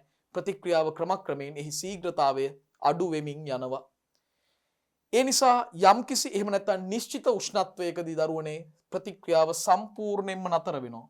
මේ බලන්න යම්කිසි නැත්නම් නිශ්චිත උෂ්ණත්වයකදී ඒ සම්පූර්ණයෙන්ම නතර වෙනවා. ප්‍රතික්‍රියාව නතර වෙලා යනවා. ඉතින් මේ ගැන තමයි අපිට උෂ්ණත්වය සම්බන්ධයෙන් කතා කරන්න තියෙන්නේ. අපි ඊළඟට pH අගය ගැන පරීක්ෂා කරලා බලමු. කොහොමද pH අගය එන්සයිම ප්‍රතික්‍රියා ශීඝ්‍රතාවයට බලපාන්නේ කියලා. දරුවනේ දැන් අපි දෙවනි සාධකය ගැන සාකච්ඡා කරමු. ඒ තමයි pH අගය. දැන් pH අගය කොහොමද එන්සයිමේක ක්‍රියාකාරීත්වයට බලපාන්නේ? පරිසර උෂ්ණත්වය නොවෙනස්ව පැවතියත් යම්කිසි pH පරාසයක් තුලදී එන්සයිමේක ක්‍රියාකාරීත්වය වෙනස් වෙන්න පුළුවන්. බලන්න. පරිසර උෂ්ණත්වයේ නොවෙනස්ව පැවතියත් එන්සයිමය යම් pH පරාසයක් තුල ඉතා කාර්යක්ෂමව ක්‍රියා කරනවා. හැම pH අගයකම නෙමෙයි යම්කිසි pH පරාසයක් තුල. එතකොට එන්සයිමයක් මගින් උත්ප්‍රේරිත ප්‍රතික්‍රියාවක් සිදුවන පටු pH පරාසයක් තියෙනවා. ඕනම එන්සයිමයක් මගින් උත්ප්‍රේරිත ප්‍රතික්‍රියාවක් සිදුවන පටු pH පරාසයක් තියෙනවා. අනේ පටු pH පරාසය අපි හඳුන්වන්නේ එන්සයිමේ pH පරාසයේ විදිහට. ඒක හඳුන්වන්නේ එන්සයිමේ pH පරාසයේ විදිහට. ඕනම එන්සයිමයක් මගින් උත්ප්‍රේරිත ප්‍රතික්‍රියාවක් සිදු කරන පටු pH පරාසයක් තියෙනවා. ඒකට කියන නමත් pH පරාසයම තමයි. දැන් ඉහළම ශීඝ්‍රතාවයක් ඇති pH අගය. ඒ කියන්නේ දරුවනේ ප්‍රතික්‍රියාවේ ශීඝ්‍රතාවයේ ඉහළම අගයක් ගන්න අවස්ථාවේදී pH අගය කොච්චරද කියලා අපි බැලුවොත් අන්න ඒ pH අගයට තමයි කියන්නේ ප්‍රශස්ත pH අගය කියලා. ප්‍රශස්ත pH අගය. ඒතර ඉහළම ප්‍රතික්‍රියා ශීඝ්‍රතාවයක් ඇති pH අගය එම එන්සයිමේ ප්‍රශස්ත pH අගය විදිහට සලකනවා. ප්‍රශස්ත pH අගය. දැන් ප්‍රශස්ත pH අගයට වඩා pH අගය අඩු වුණත් ප්‍රශස්ත pH අගයට වඩා pH අගය වැඩි වුණත් එන්සයිමේ ක්‍රියාකාරීත්වය අඩු වෙනවා. එන්සයිම ප්‍රතික්‍රියාවේ ශීඝ්‍රතාවය අඩු වෙනවා. ප්‍රශස්ත pH අගයට වඩා pH අඩු කිරීම හෝ වැඩි කිරීම නිසා එන්සයිමේ ක්‍රියාකාරීත්වයේ දරුවෝ පැහැදිලිවම අඩු වෙනවා. පැහැදිලිවම අඩු වෙනවා. මම මේක ප්‍රස්තාරෙනුත් ඔබට පෙන්වන්නම්. මේකට මූලිකම හේතුව තමයි මේ සක්‍රීය ස්ථානයේ පවතින රසායනික බන්ධන. ඒවා වෙනස් වෙලා එන්සයිම උපස්තර සංකීර්ණය නොසෑදීම තමයි මූලිකම හේතුව.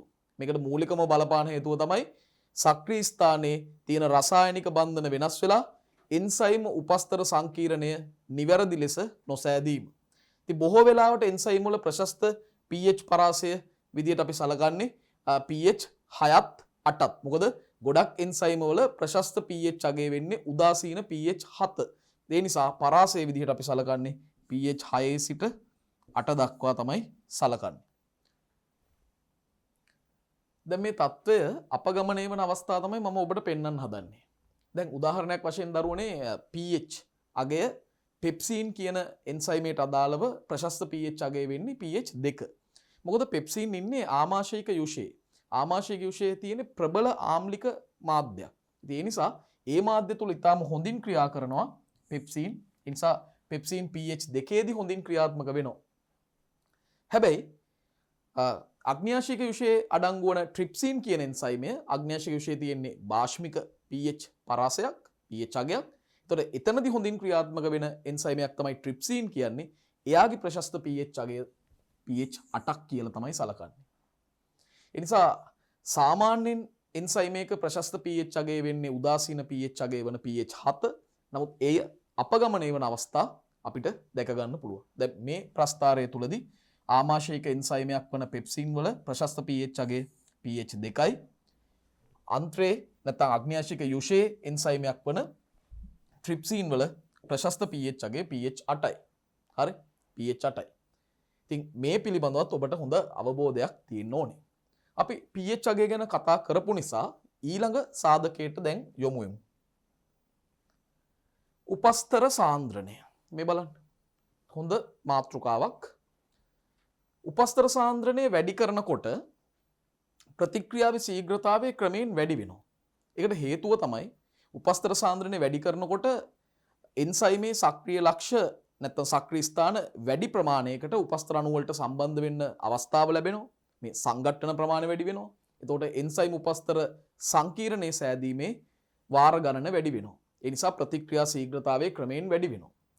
උපස්තර සාන්ද්‍රණය වැඩි කිරීමේදී එන්සයිමේ සහ උපස්තර අණු අතර නිවැරදි දිශානතියකින් ඇතිවන සංඝටන ගාන වැඩි වෙනවා. ඒ නිසා තමයි එන්සයිම් උපස්තර සංකීර්ණයේ සෑදීමේ සම්භාවිතාවය වැඩි වෙලා ප්‍රතික්‍රියා ශීඝ්‍රතාවය වැඩි වෙන්නේ. නමුත් කිසියම් උපස්තර සාන්ද්‍රණයකට පස්සේ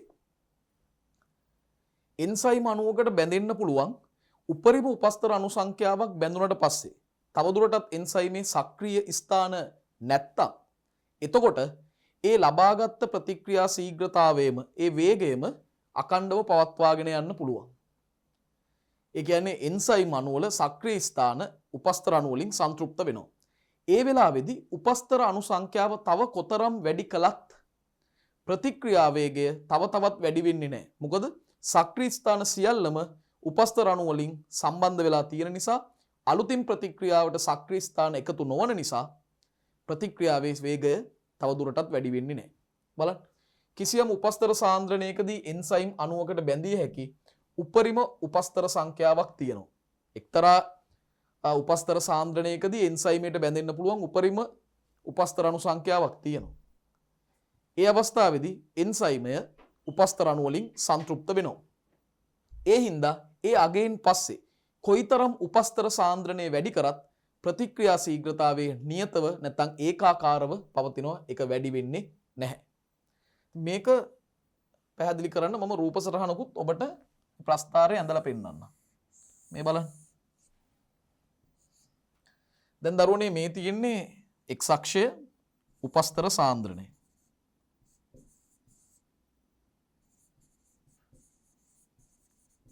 y අක්ෂයෙන් ප්‍රතික්‍රියා ශීඝ්‍රතාවය නැත්නම් ප්‍රතික්‍රියාවේ වේගය.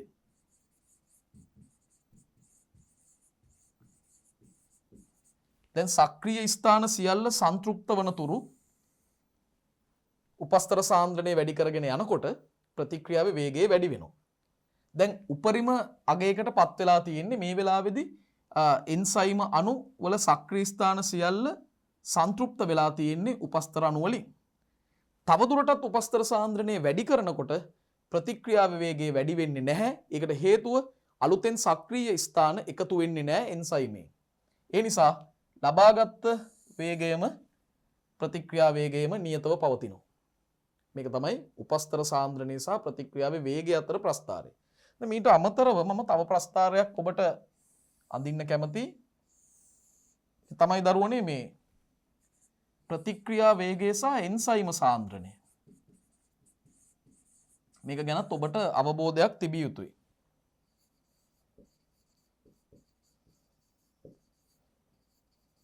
එන්සයිම සාන්ද්‍රණය. දැන් මෙතනදී මොකද වෙන්නේ? එන්සයිම සාන්ද්‍රණය වැඩි කරගෙන යනවා කියන්නේ ප්‍රතික්‍රියා මාධ්‍යයට එකතු වන සක්‍රීය ස්ථාන ප්‍රමාණයත් මොනවා වෙනවද? වැඩි වෙනවා. සක්‍රීය ස්ථාන ප්‍රමාණය වැඩි වෙනකොට උපස්තර අණු වලට සක්‍රීය ස්ථාන වලට සම්බන්ධ වීමේ හැකියාව වැඩි වෙලා එන්සයිම උපස්තර සංකීර්ණයේ සෑදීමේ හැකියාව වැඩි වෙනවා. ඒ නිසා ප්‍රතික්‍රියා වේගය දිගටම වැඩි වෙනවා. මෙන්න මේ ප්‍රස්ථාරය තමයි අඳින්න වෙන්නේ. එතකොට මෙතනදි වෙන්නේ උපස්තර සාන්ද්‍රණය කොයිතරම් වැඩි කරත් එන්සයිම සාන්ද්‍රණය වැඩි නොවන නිසා සක්‍රීය ස්ථාන සියල්ල සංතෘප්ත වෙලා තියෙන්නේ. එන්සයිමේ සක්‍රීය ස්ථාන සියල්ල සංතෘප්ත වෙලා තියෙන්නේ. ඒ නිසා ප්‍රතික්‍රියා වේගය තව වැඩි වෙන්නේ නැහැ. ඒ අගය නියතව පවතිනවා. මෙතනදී එන්සයිම සාන්ද්‍රණය වැඩි කරනකොට සක්‍රීය ස්ථාන ප්‍රමාණය තව තවත් වැඩි වෙනවා. සක්‍රීය ස්ථාන වැඩි වෙනවා නම් ප්‍රතික්‍රියාව සිදුවීමට උපස්තර අණු සංඝට්ටණය වෙන්න තියෙන හැකියාව වැඩි වෙනවා. ඉතින් ඒ අදහස තමයි මේ ප්‍රස්ථාර දෙකෙන් මම නිරූපණය කරේ. දරුවනේ මම නිෂේධක පිළිබඳව තමයි දැන් සාකච්ඡා කරන්නේ. මොනවටද මේ නිෂේධක කියන්නේ? සමහර අණු එහෙම නැත්නම් අයන වර්ග තියෙනවා. මේ අණු වලට අයන වලට හැකියාවක් තියෙනවා එන්සයිම උපස්තර සංකීර්ණයේ සෑදීම වළක්වන්න. එතකොට අපි දන්නවා ක්‍රමක්‍රමිකව ප්‍රතික්‍රියාවේ වේගය නැත්නම් ශීඝ්‍රතාවය අඩු වෙනවා. මෙන්න මෙහෙම හැකියාවක් තියෙන අණු වලට අයන වලට අපි කියන නම තමයි නිෂේධක. නිෂේධක. හරි?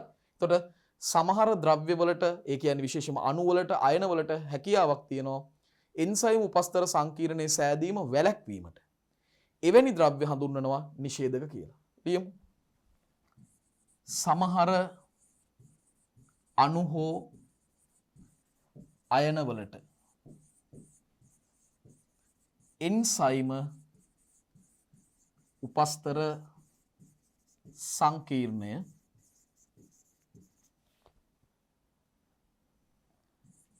සෑදීම වැළැක්විය හැකිය. සමහර අණු හෝ අයන වලට එන්සයිම උපස්තර සංකීර්ණයේ සෑදීම වැළැක්විය හැකිය.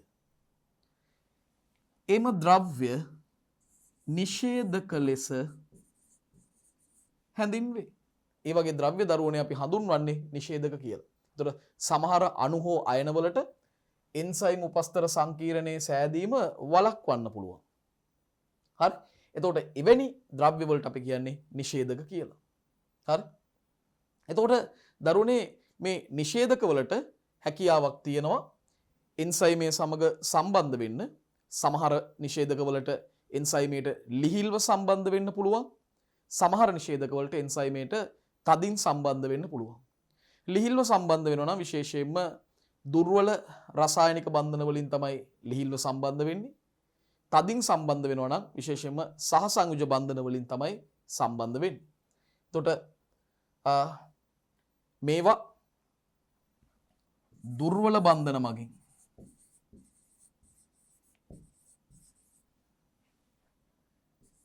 ලිහිල්ව తాවකාලිකව හෝ සහ සංයුජ බන්ධන මගින්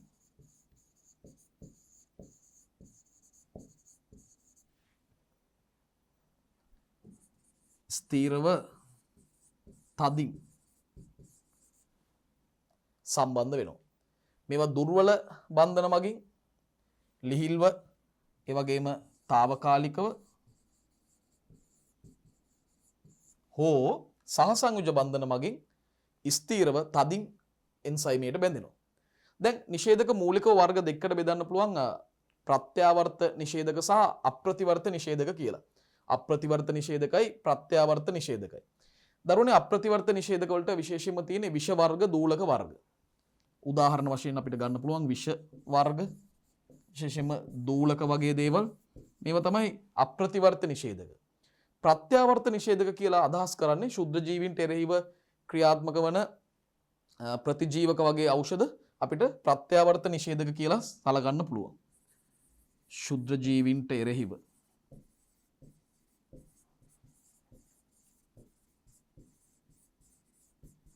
ප්‍රතිජීවක මේවා ප්‍රත්‍යාවර්ත නිෂේධක ලෙස සලකන්න පුළුවන්.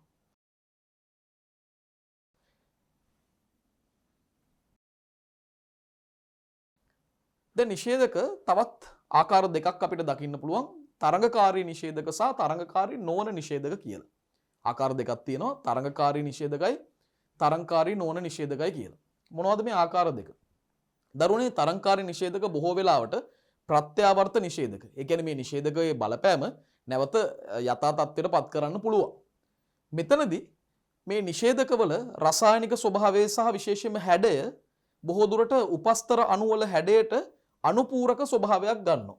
සමාන ස්වභාවයක් ගන්නවා. මේවායි රසායනික හැඩය සහ ස්වභාවය උපස්තරයට සමානයි. ඒ නිසාම මේ තරංගකාරී නිෂේධක වලට අවස්ථාවක් තියෙනවා සක්‍රීය ස්ථාන සමග සම්බන්ධ වීම සඳහා උපස්තර අණුත් එක්ක තරංග කරන්න. ඒතර මේ තරංගයෙන් නිෂේධකයේ ජයග්‍රහණය කරොත් නිෂේධකයට අවස්ථාවක් ලැබෙනවා සක්‍රීය ස්ථානයට බැඳෙන්න. හරි? එතකොට මේ හින්දා සමහර එන්සයිම් වල සක්‍රීය ස්ථාන වලට බැඳීමට උපස්තර සමග වරණීයව තරංග කිරීමක් කරනවා. වරණීය ලෙස තරංග කරනවා මේ තරංගකාරී නිෂේධක. ඒ හින්දාම උපස්තර අණු වලට සක්‍රීය ස්ථානයට සම්බන්ධ වීමේ අවස්ථාව අඩු වෙන්න පුළුවන්. ඒ නිසා උපස්තරයට සම්බන්ධ විය හැකි සක්‍රීය ස්ථාන ප්‍රමාණය අඩු වෙනවා. මොකද තරංගකාරී නිෂේධක විසින් සක්‍රීය ස්ථාන අත්පත් කර ගැනීමත් සමග. ඒ නිසාම වෙන්නේ අවසානයේදී එන්සයිම් උත්ප්‍රේරක ප්‍රතික්‍රියාවේ ශීඝ්‍රතාවය අඩු වේගන යනවා. හැබැයි උපස්තර සාන්ද්‍රණය වැඩි කරොත් අපිට පුළුවන් නැවත එන්සයිම් ප්‍රතික්‍රියාවේ ශීඝ්‍රතාවය වැඩි කරවන්න.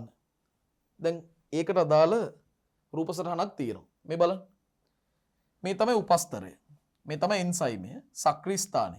දැන් මේ උපස්තරය ඇවිල්ලා එන්සයිමයට සම්බන්ධ වෙලා එන්සයිම උපස්තර සංකීර්ණයක් නිර්මාණය කරගන්නවා. නිර්මාණය කරන් එන්සයිම ඵල සංකීර්ණය හැදිලා අවසානයේදී අන්තඵල වෙන් වෙනවා. දැන් නිෂේධකයේ බලපෑම සිද්ධ වෙන්නේ මෙහෙමයි. මේ නිෂේධකයේ හැඩය බැලුවොත් ඒකත් සක්‍රීය ස්ථානයට අනුපූරක හැඩයක් තියෙනවා.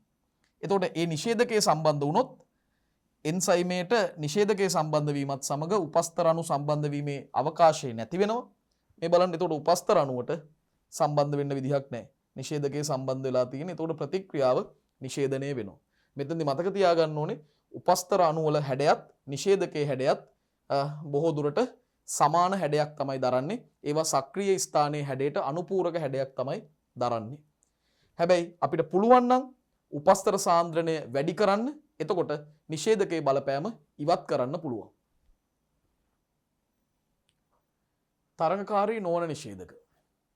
දැන් මේ නිෂේධක වල විශේෂත්වය මොකක්ද? දරුවනේ තරංගකාරී නිෂේධක උපස්තර අණුත් එක්ක තරංග කරාට තරංගකාරී නොවන නිෂේධක කොයිම වෙලාවකවත් සක්‍රීය ස්ථාන වලට සම්බන්ධ වීම සඳහා උපස්තර අණුත් එක්ක තරංග කරන්නේ නැහැ. උපස්තර අණුත් එක්ක තරංග කරන්නේ නැහැ සක්‍රීය ස්ථානයට සම්බන්ධ වෙන්න කියලා. ඒ වෙනුවට එන්සයිමේ වෙනත් ස්ථානයකට තමයි මේ තරංගකාරී නොවන නිෂේධක සම්බන්ධ වෙන්නේ. හැබැයි සම්බන්ධ වෙලා සක්‍රීය ස්ථාන වල හැඩය වෙනස් කරනවා. එතකොට අර උපස්තර අණුවට කොහෙත්ම සක්‍රීය ස්ථාන වලට සම්බන්ධ වෙන්න බෑ. දැන් තරඟකාරී නොවන නිෂේධක සක්‍රීය ස්ථාන සමග සම්බන්ධ වීම සඳහා උපස්තර අණුත් එක්ක තරඟ නොකරන්න තව හේතුවක් තමයි මේ තරංකාරී නොවන නිෂේධකවල හැඩය කොහෙත්ම සක්‍රීය ස්ථානවල හැඩයට අනුපූරක වෙන්නේ නැහැ. ඒ නිසා එයා තරඟ කරලා සක්‍රීය ස්ථානයට සම්බන්ධ වෙන්න ගියත් එයාට සම්බන්ධ වෙන්න බෑ. නිවැරදි දිශානතියකින් තදින් සම්බන්ධ වෙන්න බෑ. මොකද එයාගේ හැඩය කිසිසේත්ම ගැලපෙන්නේ නැති නිසා. ඉතින් ඒ නිසා එයාට ගැලපෙන හැඩයක් තියෙන තැනකට තමයි එයාට ගැලපෙන අනුපූරක හැඩයක් දරන තැනකට තමයි එයා එන්සයිමේ ගිහිල්ලා සම්බන්ධ වෙන්නේ. එන්සයිමේ වෙන යම් ස්ථානයකට. ඒතර එතෙන්ට සම්බන්ධ වෙලා එතන ඉඳලා යා කරන්නේ සක්‍රීය ස්ථානයේ හැඩය වෙනස් කර කර උපස්තර අණුවට සම්බන්ධ වීමේ අවකාශය නැති කරනවා. ඔන්න ඔය වගේ වැඩක් කරන්නේ. දැන් බලන්න. තරඟකාරී නොවන නිෂේධක උපස්තර අණුත් එක්ක කවදාවත් තරඟ කරන්නේ නැහැ. කවදාවත් තරඟ කරන්නේ. සක්‍රීය ස්ථානයේ හැර එන්සයිමේ වෙන තැනකට තමයි සම්බන්ධ වෙන්නේ. ඒ හින්දා එන්සයිමේ හැඩය වෙනස් කරලා එන්සයිම් උපස්තර සංකීර්ණයේ සෑදීම අඩු කරනවා. සෑදීම දුර්වල කරනවා. ඒ හින්දාම එන්සයිම් උපස්තර සංකීර්ණයේ සෑදීමේ ඒ ඵලදායීතාවය අඩු වෙලා ප්‍රතික්‍රියාවේ වේගය අඩු වෙනවා. ප්‍රතික්‍රියාවේ වේගය අඩු වෙනවා. දැන් එවැනි උදාහරණයක් අපි බලමු. මේ බලන්න.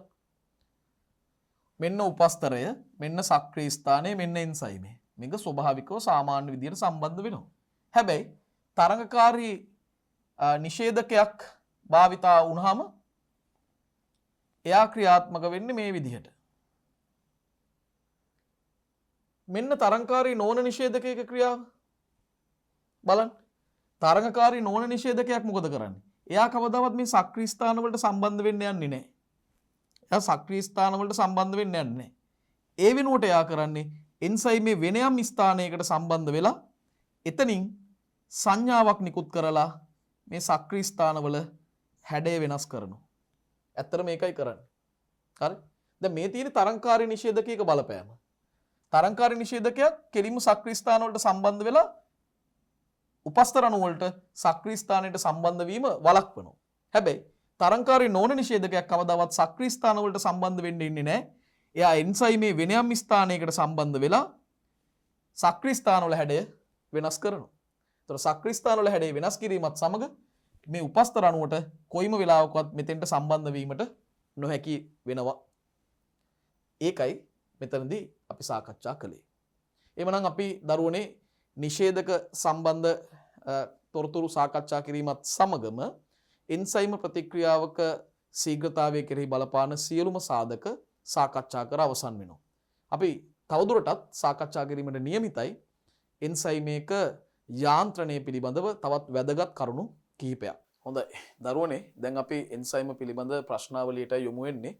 අපේ පළවෙනි ප්‍රශ්නය තමයි එන්සයිම යනු මොනවාද? දැන් එන්සයිම කියන්නේ මොනවටද? ජීවී සෛල තුල නිපද වෙන ජෛව උත්ප්‍රේරක ලෙස ක්‍රියා කරන මහාණු වලට තමයි අපි එන්සයිම කියලා කියන්නේ. ජීවී සෛල තුල නිපදවන ජෛව උත්ප්‍රේරක ලෙස ක්‍රියා කරන මහාණු වලට තමයි එන්සයිම කියන්නේ. අපි ඒක ලියමු. ජීවී සෛල තුල නිපද වෙන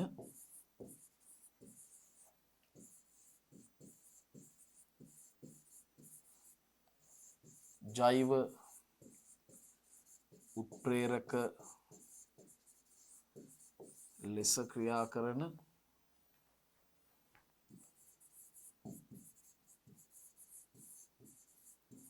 මහා අණු. ඒවට තමයි එන්සයිම කියන්නේ. ඊළඟ ප්‍රශ්නයට යමු. එන්සයිම වල සාමාන්‍ය ලාක්ෂණික ගුණ මොනවද? හරි. දැන් පළවෙනිම ගුණය තමයි බොහෝමයක් එන්සයිම ගෝලීය ප්‍රෝටීන කියන එක. ඒක අපිට මුලින්ම ලියන්න පුළුවන්. මුලින්ම අපි ඒක ලියමු. බොහෝ එන්සයිම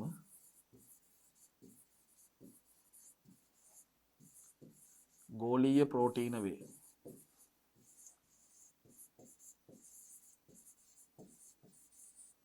පළවෙනි කාරණාව. දෙවෙනි කාරණාව මොකක්ද?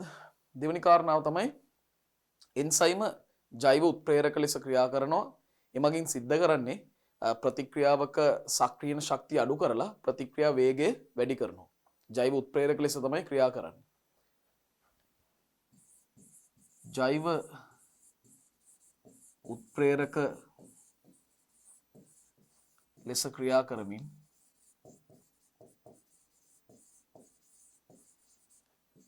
ප්‍රතික්‍රියාවක සක්‍රීයන ශක්තිය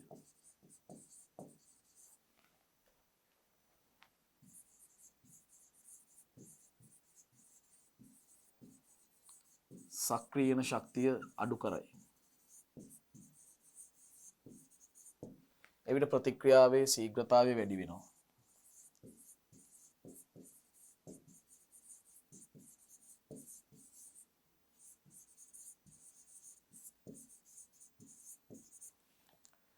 ශීඝ්‍රතාවය වැඩි වෙනවා.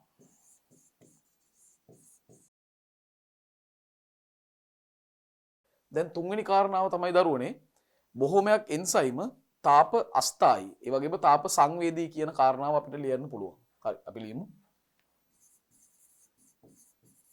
බොහෝ එන්සයිම තාප අස්ථායි නැත්නම් තාප සංවේදී වේ.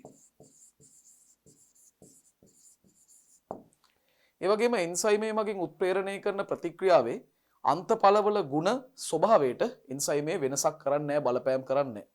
හරි? ඒක අපි හතරවෙනි කාරණාවට ලියනවා. එන්සයිම මගින් උත්ප්‍රේරණය වන ප්‍රතික්‍රියාවේ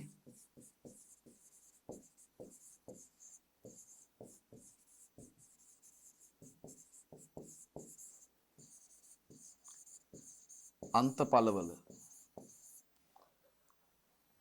ගුණ ස්වභාවයට බලපෑම් නොකරයි.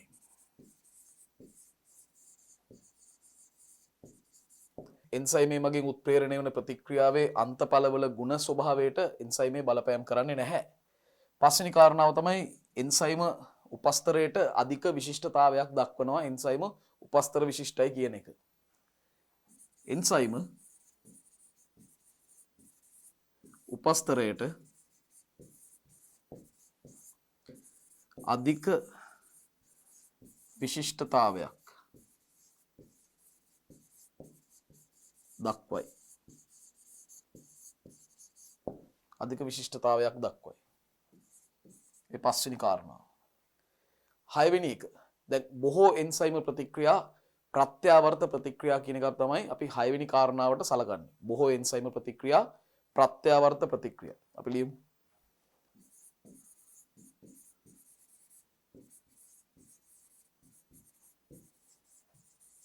බොහෝ එන්සයිම ප්‍රතික්‍රියා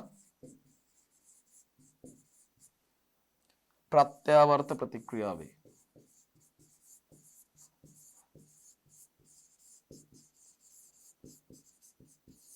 ප්‍රත්‍යාවර්ත ප්‍රතික්‍රියාවේ හත්වෙනි කාරණාව තමයි දරුවෝ එන්සයිම ප්‍රතික්‍රියාවක ශීඝ්‍රතාවය කෙරෙහි pH අගය, උෂ්ණත්වය, උපස්තර සාන්ද්‍රණය වැනි සාධක බලපානවා. ඒක අපිට ලියන්න පුළුවන්. එන්සයිම ප්‍රතික්‍රියාවක ශීඝ්‍රතාවය. මේක කෙනෙක්ට කාර්යක්ෂමතාවය කියලා ලියන්නත් පුළුවන්. එන්සයිම ප්‍රතික්‍රියාවක ශීඝ්‍රතාවය සඳහා pH අගය, උෂ්ණත්වය, උපස්තර සාන්ද්‍රණය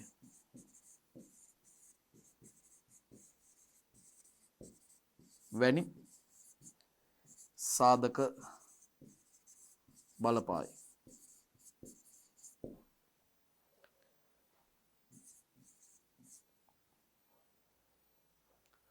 ඊළඟ අටවෙනි කාරණාව තමයි ප්‍රතික්‍රියාවේදී නැත්නම් ප්‍රතික්‍රියාව තුලදී ප්‍රතික්‍රියාවට සහභාගී වීමක් සිද්ධ වෙන්නේ නැහැ එන්සයිමේ. ඒ නිසා ප්‍රතික්‍රියාව අවසානයේදී නොවෙනස්ව එන්සයිමේ පවතිනවා. හරි. ප්‍රතික්‍රියාව තුලදී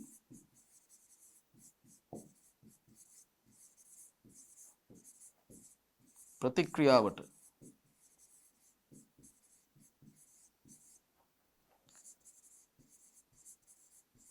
සහභාගී නොවේ.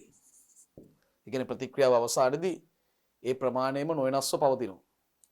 දැන් 9 වෙනි කාරණාව තමයි මේ එන්සයිම් එක ප්‍රතික්‍රියාව සිදුවන ස්ථාන ලෙස සක්‍රීය ස්ථාන පවතිනවා. අපි ඒක ලියමු.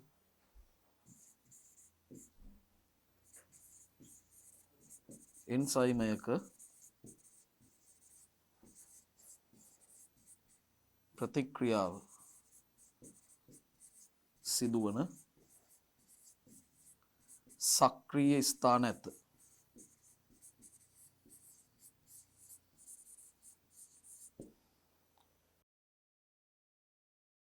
අවසාන වශයෙන් කියන්න තියෙන්නේ මේ සහසාධක ගැන. සමහර එන්සයිම වල උත්ප්‍රේරණ ක්‍රියාකාරීත්වය සඳහා අත්‍යවශ්‍ය වන සහසාධක නම් ප්‍රෝටීන නොවන සාධක නැත්තම් කාණ්ඩ පවතිනවා කියන එක. අපිට ඒක ලියන්න පුළුවන් 10 වෙනි කාරණාව. සමහර එන්සයිම වල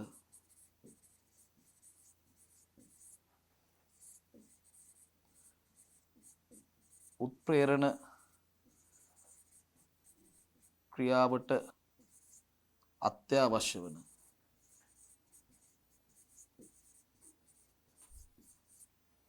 සහසාධක නම්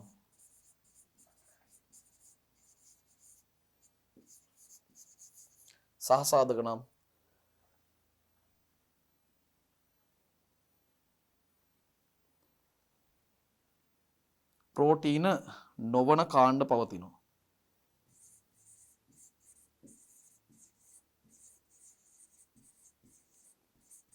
කාණ්ඩ නැත්නම් සංඝටක කියලා ගමුකෝ. සංඝටක පවතී.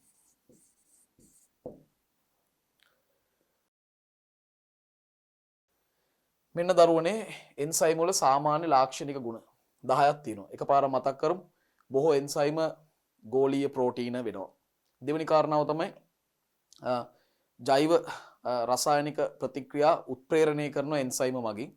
එහිදී ප්‍රතික්‍රියාවක සක්‍රියන ශක්තිය අඩු කරලා ප්‍රතික්‍රියාවේ ශීඝ්‍රතාවය වැඩි කරනවා. ඒ නිසා ජෛව උත්ප්‍රේරක ලෙස ක්‍රියා කරමින් ප්‍රතික්‍රියාවක සක්‍රියන ශක්තිය අඩු කරලා ප්‍රතික්‍රියාවේ ශීඝ්‍රතාවය වැඩි කරනවා. බොහෝ එන්සයිම තාප අස්ථායි ඒ වගේම තාප සංවේදී. හතරවෙනි කාරණාව තමයි එන්සයිමයක් මගින් උත්ප්‍රේරණය වන ප්‍රතික්‍රියාවක අන්තඵලවල ගුණ ස්වභාවයට බලපෑමක් ඇති කරන්නේ නැහැ. පස්වෙනි කාරණාව එන්සයිමය උපස්තරය සඳහා අධික විශිෂ්ටතාවයක් පෙන්වනවා. හයවෙනි කාරණාව තමයි බොහෝ එන්සයිම ප්‍රතික්‍රියා ප්‍රත්‍යාවර්තයි. එන්සයිම ප්‍රතික්‍රියාවක ශීඝ්‍රතාවය නැත්නම් කාර්යක්ෂමතාවය සඳහා pH අගය, උෂ්ණත්වය, උපස්තර සාන්ද්‍රණය වගේ සාධක බලපානවා. ප්‍රතික්‍රියාව තුළදී ප්‍රතික්‍රියාවට සහභාගී වීමක් සිද්ධ වෙන්නේ නැහැ එන්සයිමේ. ඒ නිසා ප්‍රතික්‍රියාව අවසානයේදී එන්සයිමේ නොවෙනස්ව පවතිනවා. 9 වෙනි කාරණාව තමයි ප්‍රතික්‍රියාවක එන්සයිමයක ප්‍රතික්‍රියාව සිදුවන ස්ථාන සක්‍රීය ස්ථාන විදිහට අපි සලකනවා. 10 වෙනි කාරණාව තමයි අවසානයේ ලියපු දේ. සමහර එන්සයිම් වල උත්ප්‍රේරක ක්‍රියාවට අත්‍යවශ්‍ය වන සහසාධක ලෙස හඳුන්වන ප්‍රෝටීන නොවන සංඝටක අන්තර්ගත වෙනවා. හරි. එහෙමනම් දරුවනේ ලොකු ප්‍රශ්නයක් අපි සාකච්ඡා කරා දෙවෙනි ප්‍රශ්න විදිහට එන්සයිම් වල සාමාන්‍ය ලාක්ෂණික ගුණ. මේක ෂෝට් නෝට් ප්‍රශ්නයක්. ඒ කියන්නේ කෙටි සටහන් ප්‍රශ්නයක් විදිහට ඔබට විභාගෙදී මුණ ගැහෙන්නට බොහෝ දුරට අවස්ථාවක් තියෙනවා. අපි ඊළඟ ප්‍රශ්නයට යමු. මොනවාටද සහසාධක කියන්නේ? අපි සහසාධක ගැන තමයි අන්තිමට කතා කරේ. සහසාධක කියන්නේ සමහර එන්සයිම් වල උත්ප්‍රේරණ ක්‍රියාවට අත්‍යවශ්‍ය වන එන්සයිමේට ලිහිල්ව හෝ තදින් සම්බන්ධ වන ප්‍රෝටීන නොවන කාණ්ඩ. මේවා ලිහිල්ව සම්බන්ධ වෙන්නත් පුළුවන්, තදින් සම්බන්ධ වෙන්නත් පුළුවන්. දැන් ලිහිල්ව සම්බන්ධ වෙනවා නම් මේ බැඳීම తాවකාලික බැඳීමක්. මොකද ගැලවිලා යන්න බලාගෙන තමයි මේ සම්බන්ධ වෙන්නේ. තදින් සම්බන්ධ වෙනවා නම් මේ බැඳීම ස්ථීර බැඳීමක් විදිහටත් සලකනවා. හරි. අපි ලියමු. ඇතැම් එන්සයිම වල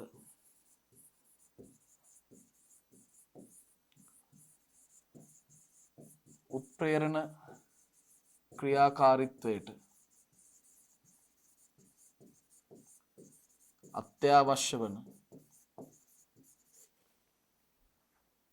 අත්‍යවශ්‍ය වන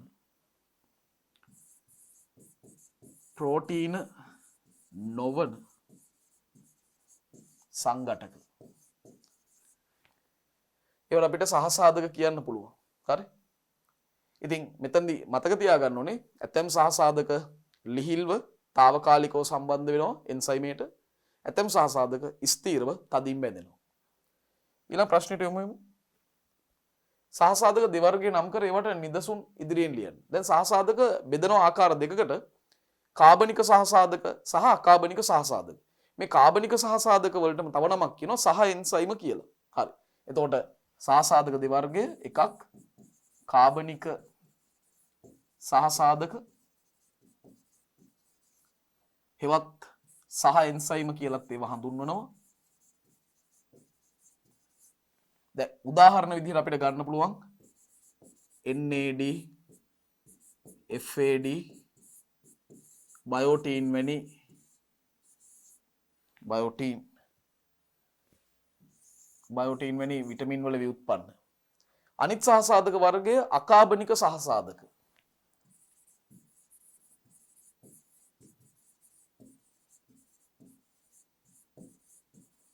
මෙතෙන්ට විශේෂයෙන්ම අයන වර්ග තමයි තියෙන්නේ.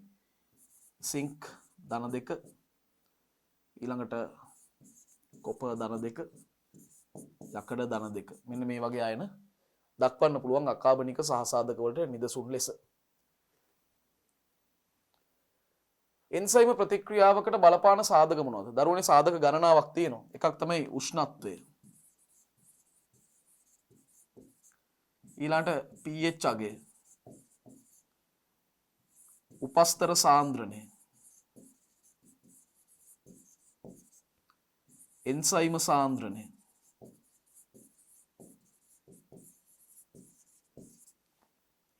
ඒ වගේම නිෂේධකවල බලපෑමකුත් තියෙනවා. මේව තමයි එන්සයිම ප්‍රතික්‍රියාවකට බලපාන සාධක. ප්‍රශස්ත උෂ්ණත්වය යනු කුමක්ද? දරුවනේ එන්සයිම ප්‍රතික්‍රියාවක ශීඝ්‍රතාවය උපරිම වන අවස්ථාවේදී ඒ එන්සයිමේ අඩංගු මාධ්‍යයේ පවතින උෂ්ණත්වය තමයි ප්‍රශස්ත උෂ්ණත්වය කියන්නේ. එන්සයිම ප්‍රතික්‍රියා ශීඝ්‍රතාවය උපරිම වන අවස්ථාවේදී ඒ ප්‍රතික්‍රියා මාධ්‍යයේ පවතින උෂ්ණත්වයට තමයි ප්‍රශස්ත උෂ්ණත්වය කියලා කියන්නේ.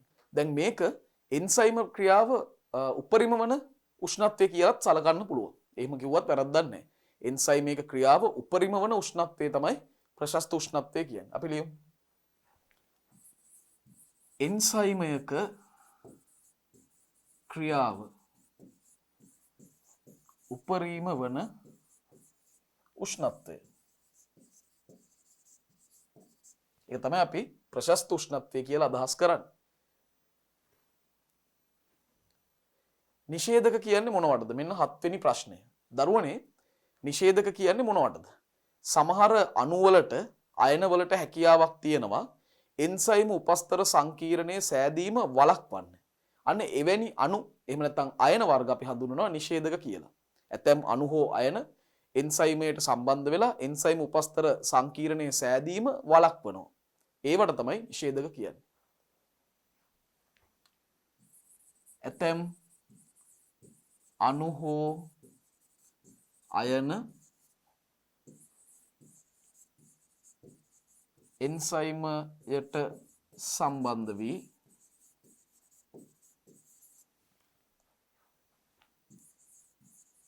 එන්සයිම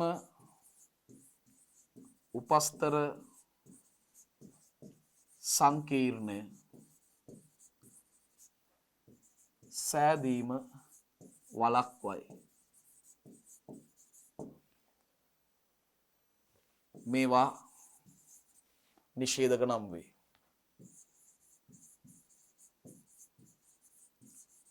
මේවට තමයි දරුවනේ අපි නිෂේධක කියලා කියන්නේ. ඒතර සමහර අණු වලට සමහර අයන වලට පුළුවන් එන්සයිමයට සම්බන්ධ වෙලා එන්සයිම උපස්තර සංකීර්ණයේ හැදෙන එක වළක්වන්න. දෙවෙනි දේවල් අපි හඳුන්වන්නේ නිෂේධක කියලා. ප්‍රධාන නිෂේධක දෙවර්ගය නම් කරලා ඒවට නිදසුන් සපයන්න. දැන් ප්‍රධාන නිෂේධක දෙවර්ගයක් තියෙනවා මේ එකක් ප්‍රත්‍යාවර්ත නිෂේධක.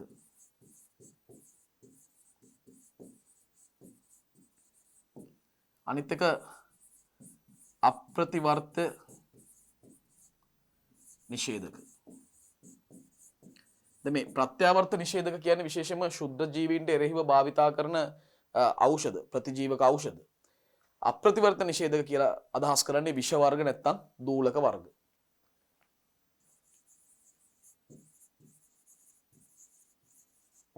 ශුද්ධ ජීවීන්ට එරෙහිව භාවිතා වන ඖෂධ.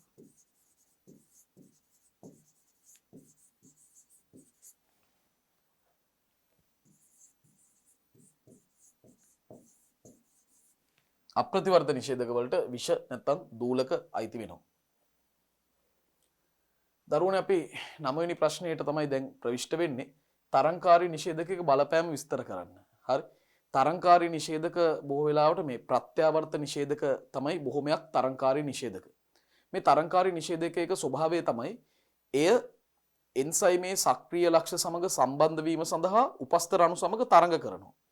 ඒ නිසා බොහෝ වෙලාවට උපස්තර අණු වල හැඩයට අනුපූරක හැඩයක් තමයි තරංගකාරී නිෂේධක ලබා ගන්න. හරි. එතකොට තරංකාරී නිෂේධක සම්බන්ධ වුණොත් සක්‍රීය ස්ථාන වලට එන්සයිම් උපස්තර සංකීර්ණයේ සෑදීමේ සම්භාවිතාවය අඩු වෙලා ප්‍රතික්‍රියාවේ ශීඝ්‍රතාවය අඩු වෙනවා. නමුත් අපිට මෙය නැවත යථා තත්ත්වයට පත් කරන්න පුළුවන් මේ බලපෑම නිෂේධනය කරන්න ඉවත් කරන්න පුළුවන් උපස්තර සාන්ද්‍රණය වැඩි කිරීම මගින්. උපස්තර සාන්ද්‍රණය වැඩි කිරීම මගින් මේ බලපෑම අපිට වෙනස් කරන්න පුළුවන්. හරි. අපි ලියමු. තරංගකාරී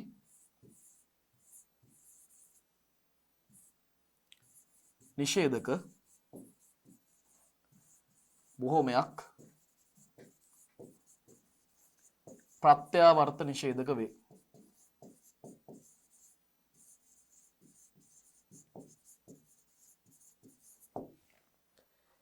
එතකොට මේගොල්ලෝ මොකද්ද කරන්නේ? එන්සයිමයේ සක්‍රීය ස්ථානවලට සම්බන්ධ වීම සඳහා කාත් එක්කද උපස්තර අණු සමග තරංග කරයි.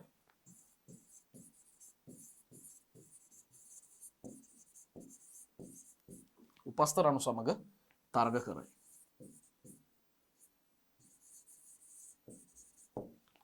ඒ අණුව උපස්තර අණු වල හැඩයත් මේ තරංකාරී නිෂේධක වල හැඩයත් බොහෝ වෙලාවට අනුපූරක හැඩයන් නැත්තම් සමාන හැඩයන් ගන්නවා.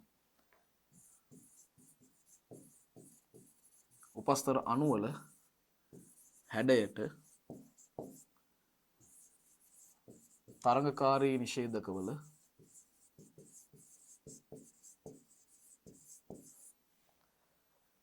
හැඩය බොහෝ විට සමාන වේ. නැත්තම් බොහෝ දුරට සමානයි. එතකොට සක්‍රීය ස්ථාන වලට සම්බන්ධ වෙලා එන්සයිම උපස්තර සංකීර්ණයේ සෑදීමේ හැකියාව අඩු කරනවා. මේවා සක්‍රීය ස්ථාන වලට බැඳී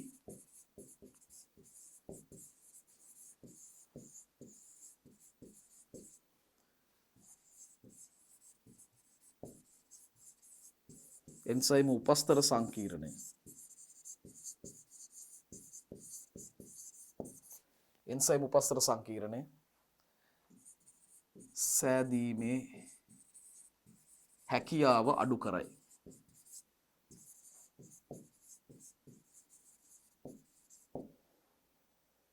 අවසන් වතාවට කියන්න තියෙන්නේ උපස්තර සාන්ද්‍රණය වැඩි කිරීමෙන් මේ බලපෑම අවම කරන්න පුළුවන්, වෙනස් කරන්න පුළුවන්. උපස්තර සාන්ද්‍රණය වැඩි කිරීමෙන්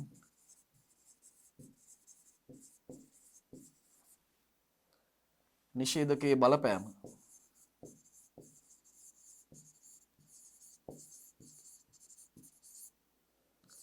වෙනස් කළ හැකිය.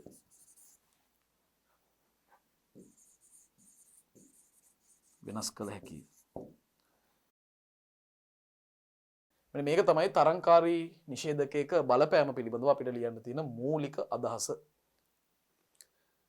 අපි මේ කොටසේ සාකච්ඡා කරන අවසාන ප්‍රශ්නයට එළඹෙන්නේ තරංකාරී නොවන නිෂේධකයක බලපෑම විස්තර කරන්න. දරුවනේ මේ තරංකාරී නොවන නිෂේධක උපස්තර අණු වල හැඩයට සමානත් නැහැ. ඒ වගේම සක්‍රීය ස්ථාන වල හැඩයට අනුපූරක හැඩයක් ගන්නෙත් නැහැ.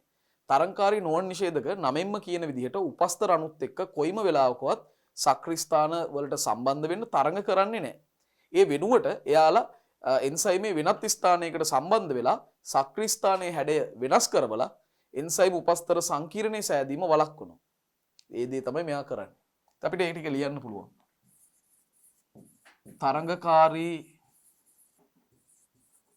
නොවන නිෂේධක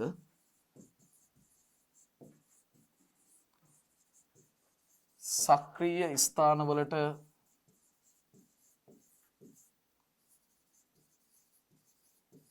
සම්බන්ධ වීම සඳහා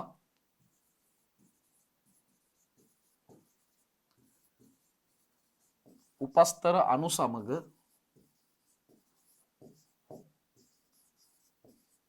තරඟ නොකරයි.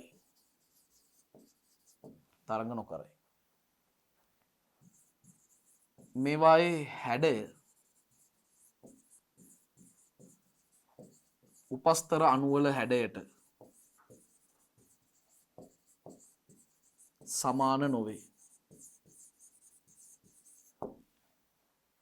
සක්‍රීය ස්ථානවල හැඩයට අනුපූරක නොවේ.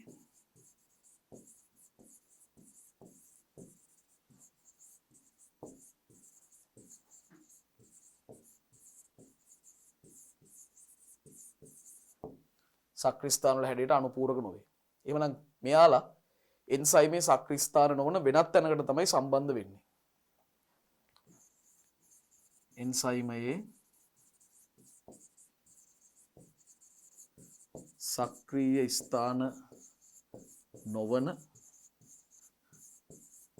වෙනත් ස්ථානයකට සම්බන්ධ වී සක්‍රීය ස්ථානයේ හැඩය වෙනස් කරයි.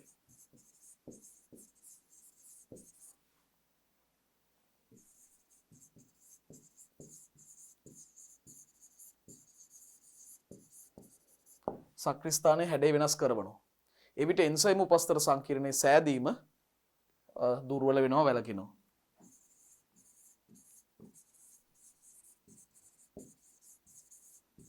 එවිට එන්සයිම උපස්තර සංකීර්ණය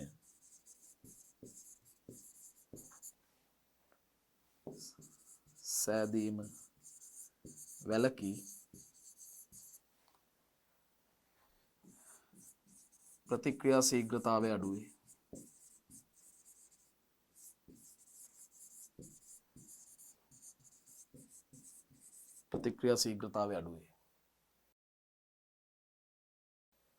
එයනුව දරුවනේ අපි එන්සයිම වලට අදාළව පළමු පරිච්ඡේදය යටතේ විෂය කරුණු සාකච්ඡා කිරීම සහ ඊට අදාළ වන්නා වූ ප්‍රශ්නාවලිය සාකච්ඡා කිරීම මින් අවසන් වෙනවා. අපි තවත් කොටසකින් නැවත මුණ ගැසෙමු. ඔබට සුබ දවසක්.